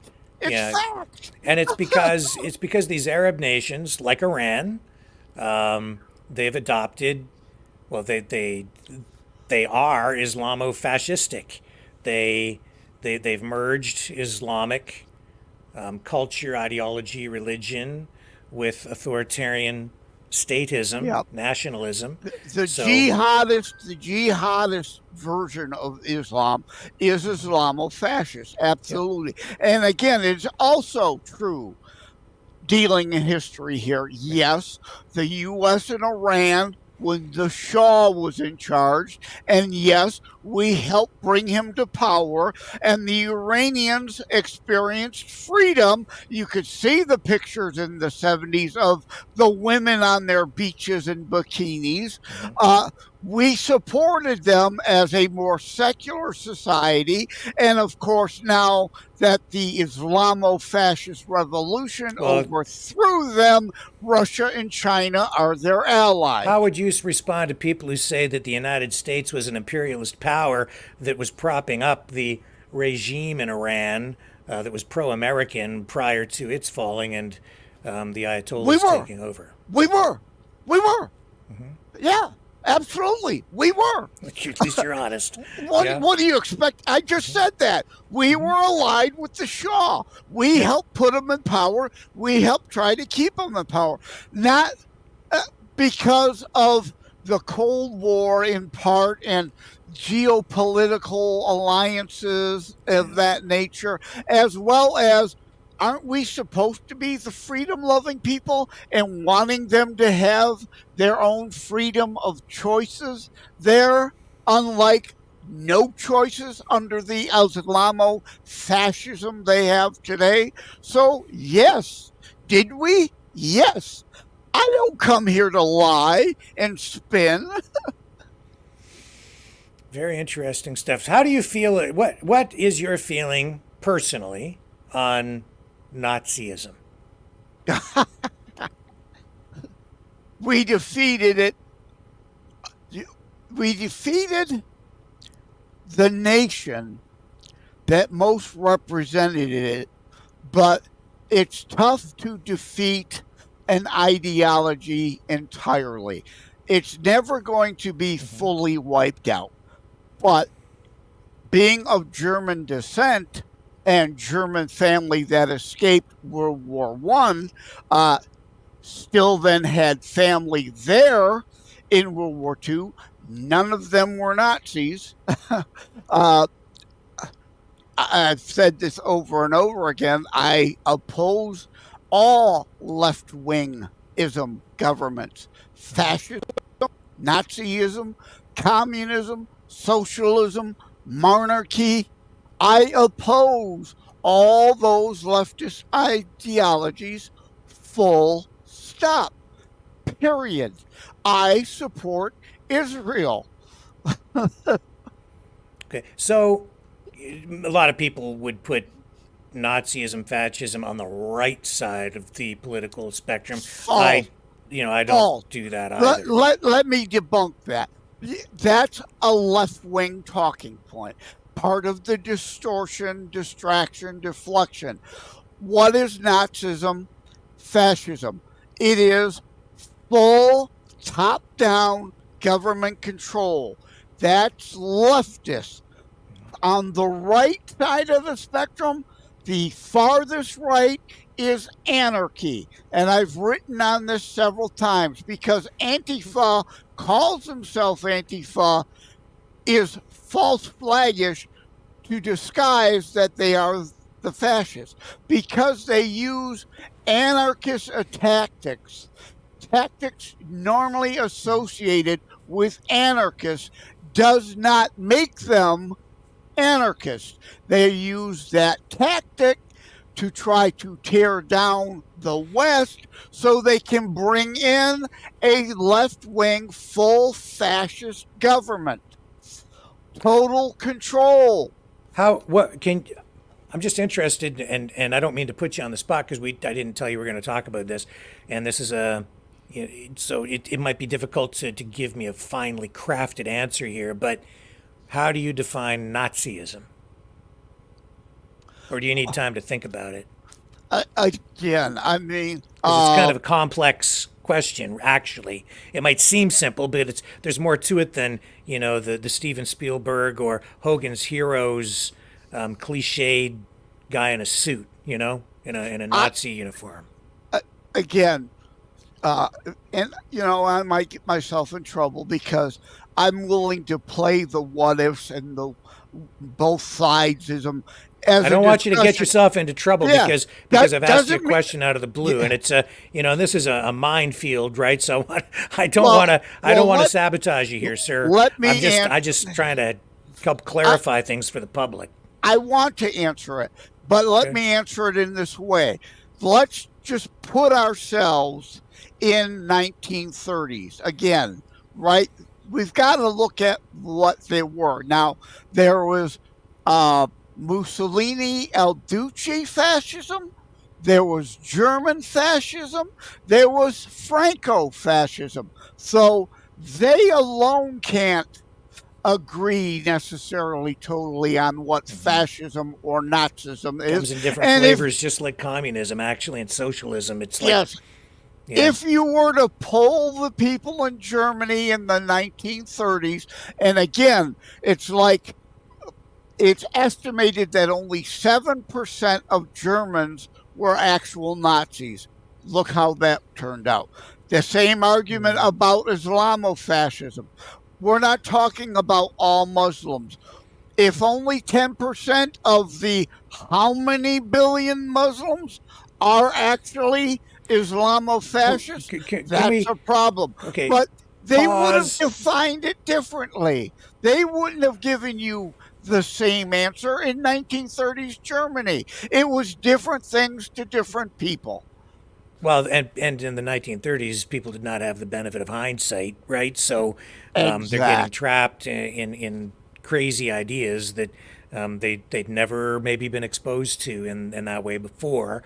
So lessons to be learned still instead of history to learn from. Yeah. But the question I had is, you mentioned only 7% of the population in Germany was actually Nazis. Like, I don't know where that comes from. Was that just something you kind of remembered from the top of your head, or do you have more ways to clarify that? I don't know where the stat came from, and it's not like there was Rasmussen polls operating in 1930s Germany.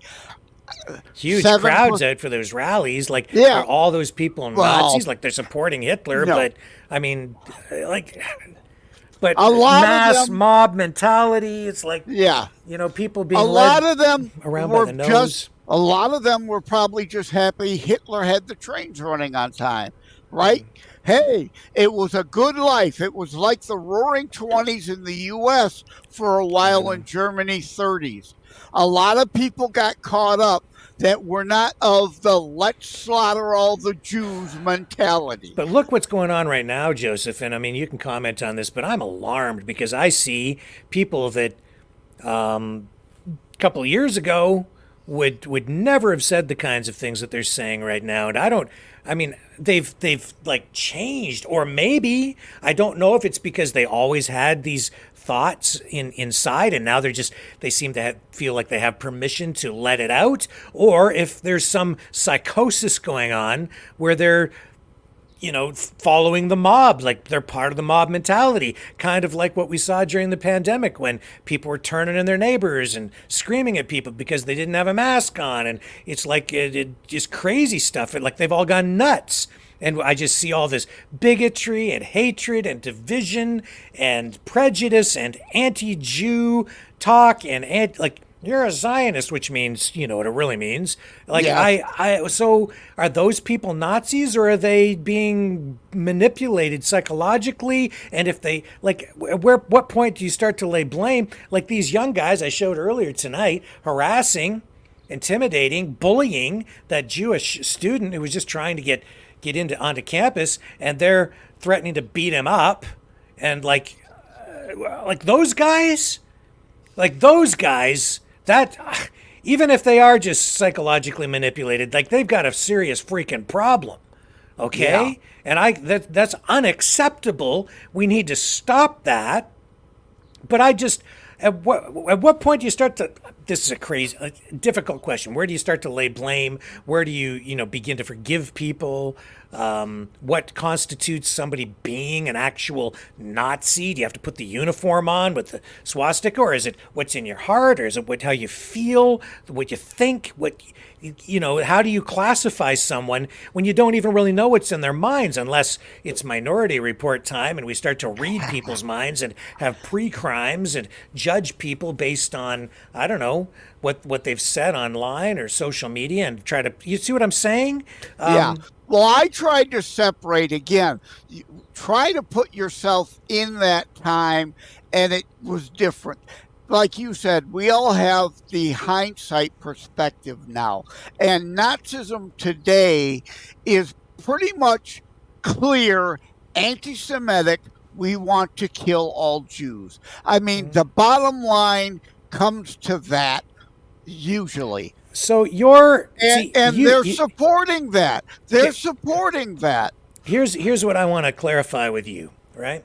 You're a Christitutionalist, you say. So that's a kind of a term that you've adopted, but I'd say you're conservative. Is that accurate? Yeah, well, I invented Christitutionalist because, of course, conservative, liberal. I'm like Reagan. Reagan said, I don't want the right paradigm, bring me up, down. Does it lift up the people, or does it lift up government and tear down freedoms? So I wanted to introduce that new paradigm also, to get away from liberal conservative that have become slurs. So I created Christitutionalist, Christian-based constitutionalism. So that would alarm some people immediately, just because you get that Christian in there. So they're automatically probably thinking that you're some sort of a white Christian nationalist, white supremacist or something. No. Exactly. But again, what they don't understand, they automatically want to slur, right? So I agree. There is that problem or concern. They could try to associate that. That is not what it is. I am all about, like I say on the back of the book, the Jeffersonian letter, the left bastardization of his letter. It's not in our founding documents about the federal government cannot establish its own official religion. The states could, and many of the states did. There's not a separation of church and state, and the left wants separation from church to state. So Christitutionalism, if you want to put an ism on the end, is all about our Judeo-Christian foundations. I would, you combine religion with state power, and you really combine them. Okay, like Islamo-fascists, and let me finish. You combine those two things, and if you're looking at something like they have in Iran, that, in my mind, is very fascistic, because you've combined these things, but it's mandatory, right? This and the laws that they have in Iran are derived from Islamism, right? So, because that forms the actual, that is the final word on the law, is the religion, right? And because it's more authoritarian and it overarches, and they're so entwined, that to me is a very fascistic thing. And America, even though it's you have a foundation of Judeo-Christian values, it's not mandatory. People can have any religion they want. And even though it's founded with those principles, you can be a Muslim, you can be a Buddhist, you can be anything you want. And that's enshrined as well in what the founding fathers wanted. That's what America has been Yeah. about. So that, in my mind, is not fascistic, even though there's a religious element to the Constitution, to government, to the founding of the country. It's not fascistic in that sense. The constitutionalist is the latter, not the former. I'm not talking about merging Christianity and the state. It is anti-federalist. It is, even though most of our laws are indeed based on biblical tenets, thou shalt not murder. It's not thou shalt not kill. It's thou shalt not murder innocents. Biblical self-defense, it's in there. You can. The death penalty, Genesis, Leviticus, Deuteronomy, thou shalt, those who kill, those who sheddeth man's blood shall have his blood sheddeth by man back, more or less, right? The death penalty is biblical. So killing is acceptable in certain situations. Murder of innocents is not. And yes, this is very much an anti-federalist movement. Smaller government, not merging Christianity with an like the Purge, like the idiots on the left like to point to the Purge films and say anyone who's a Christian wants a theological fascistic state, like you're talking about, based on Christianity, like the Islamofascism is based on a warped aspects of Islam. So yeah, no, not that. So this is a good conversation. I'm glad we had this, because what we've been able to firmly establish here is that you are not a Nazi. Again, I still have no doubt someone after this show will be on Twitter. Blah, blah, blah, blah. He's a Nazi. He's a Nazi. And you know who I'm talking about. Well, it's okay. But I just wanted to establish that, since we were in the conversation anyway. And since you're not a Nazi, I guess you can come back. Well, again, certain people have to use that Zelensky tactic. Right, they can't win on the merits of discussions. Well, so, it's cool, man. Like, I love you, and that's just all there is to that. So I know what you're all about, and I think that you're very freedom-oriented. You're limited government, I think, generally absolutely, speaking. Yes. And I'm not government. You're certainly not an anarchist. Yeah, I'm not an anarchist. I'm to the left of the far right and absolutely opposed to, again, all the leftist top-down tyranny, fascism, communism, socialism, monarchy. Authoritarian that consolidates power in a small group of people. That's all leftism. And I oppose every version of that whatsoever. And we're getting to like 8:30. We are. It's time to wrap up. So I'm going to leave it to you for a final word as we wrap up for the evening, sir. Well, you know what? Just to lighten it up. I saw The Fall Guy at the theater the other day. Loved the movie. The Fall Guy? The Fall Guy. Based on the TV show? Yes. Come on. Yeah. I'm not even paying attention. I didn't know they did that. Great. Any and every excuse to find a way to get an extra stunt in, because it is, of course, dedicated to stunt people. The whole point of the film. It's a blast. It's so, action, explosions, way over. Some drama and romance. Is Lee Majors in it? Does he make a cameo? Well, I shouldn't say it, but yes, he makes a cameo. There are I will say that because I won't spoil other cameos at the end, though. Okay. There's a real surprising one that's kind of fun at the end that you won't see coming. But yeah, so it's a lot of fun. It's great, wild over the top stuff. And Because, yes, I love the Fall Guy TV series. Okay. Well, I guess I'll have to check it out. I didn't even know them. I don't pay much attention to Hey, Hollywood stuff like anymore. But I've got an article on thelibertybeacon.com. Occasional distractions, not only okay, but healthy. It's if you're in the bread and circus 24/7, that's a big problem. But we all need occasional escapism. True enough, sir. Well, there you have it, folks. Love all you guys. Love you, Joseph. Thank you Love for you coming too, on brother. tonight and helping us with the dead dog story. That was fantastic, sir. I'll let you go, and I will wrap up for the night. And I'll All let right. you get on to your other podcast. Love you, brother. Take care. God Okay, bless. see you, man. See ya. And there you have it. And if you would like to support the program,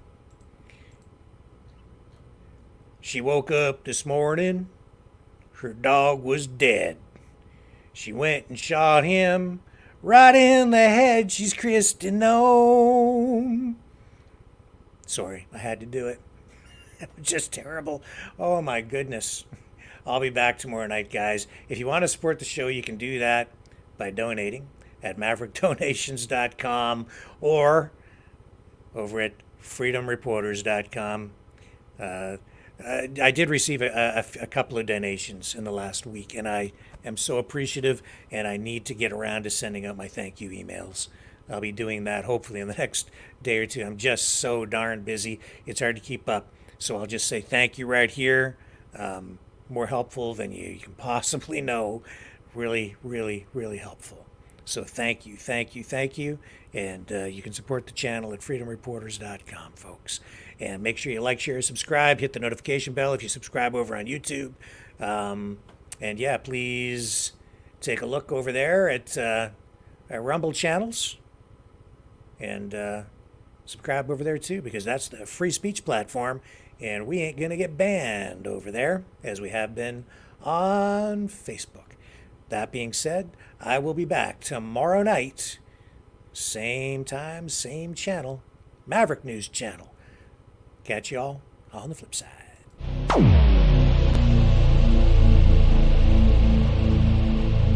This has been a Maverick Multimedia production.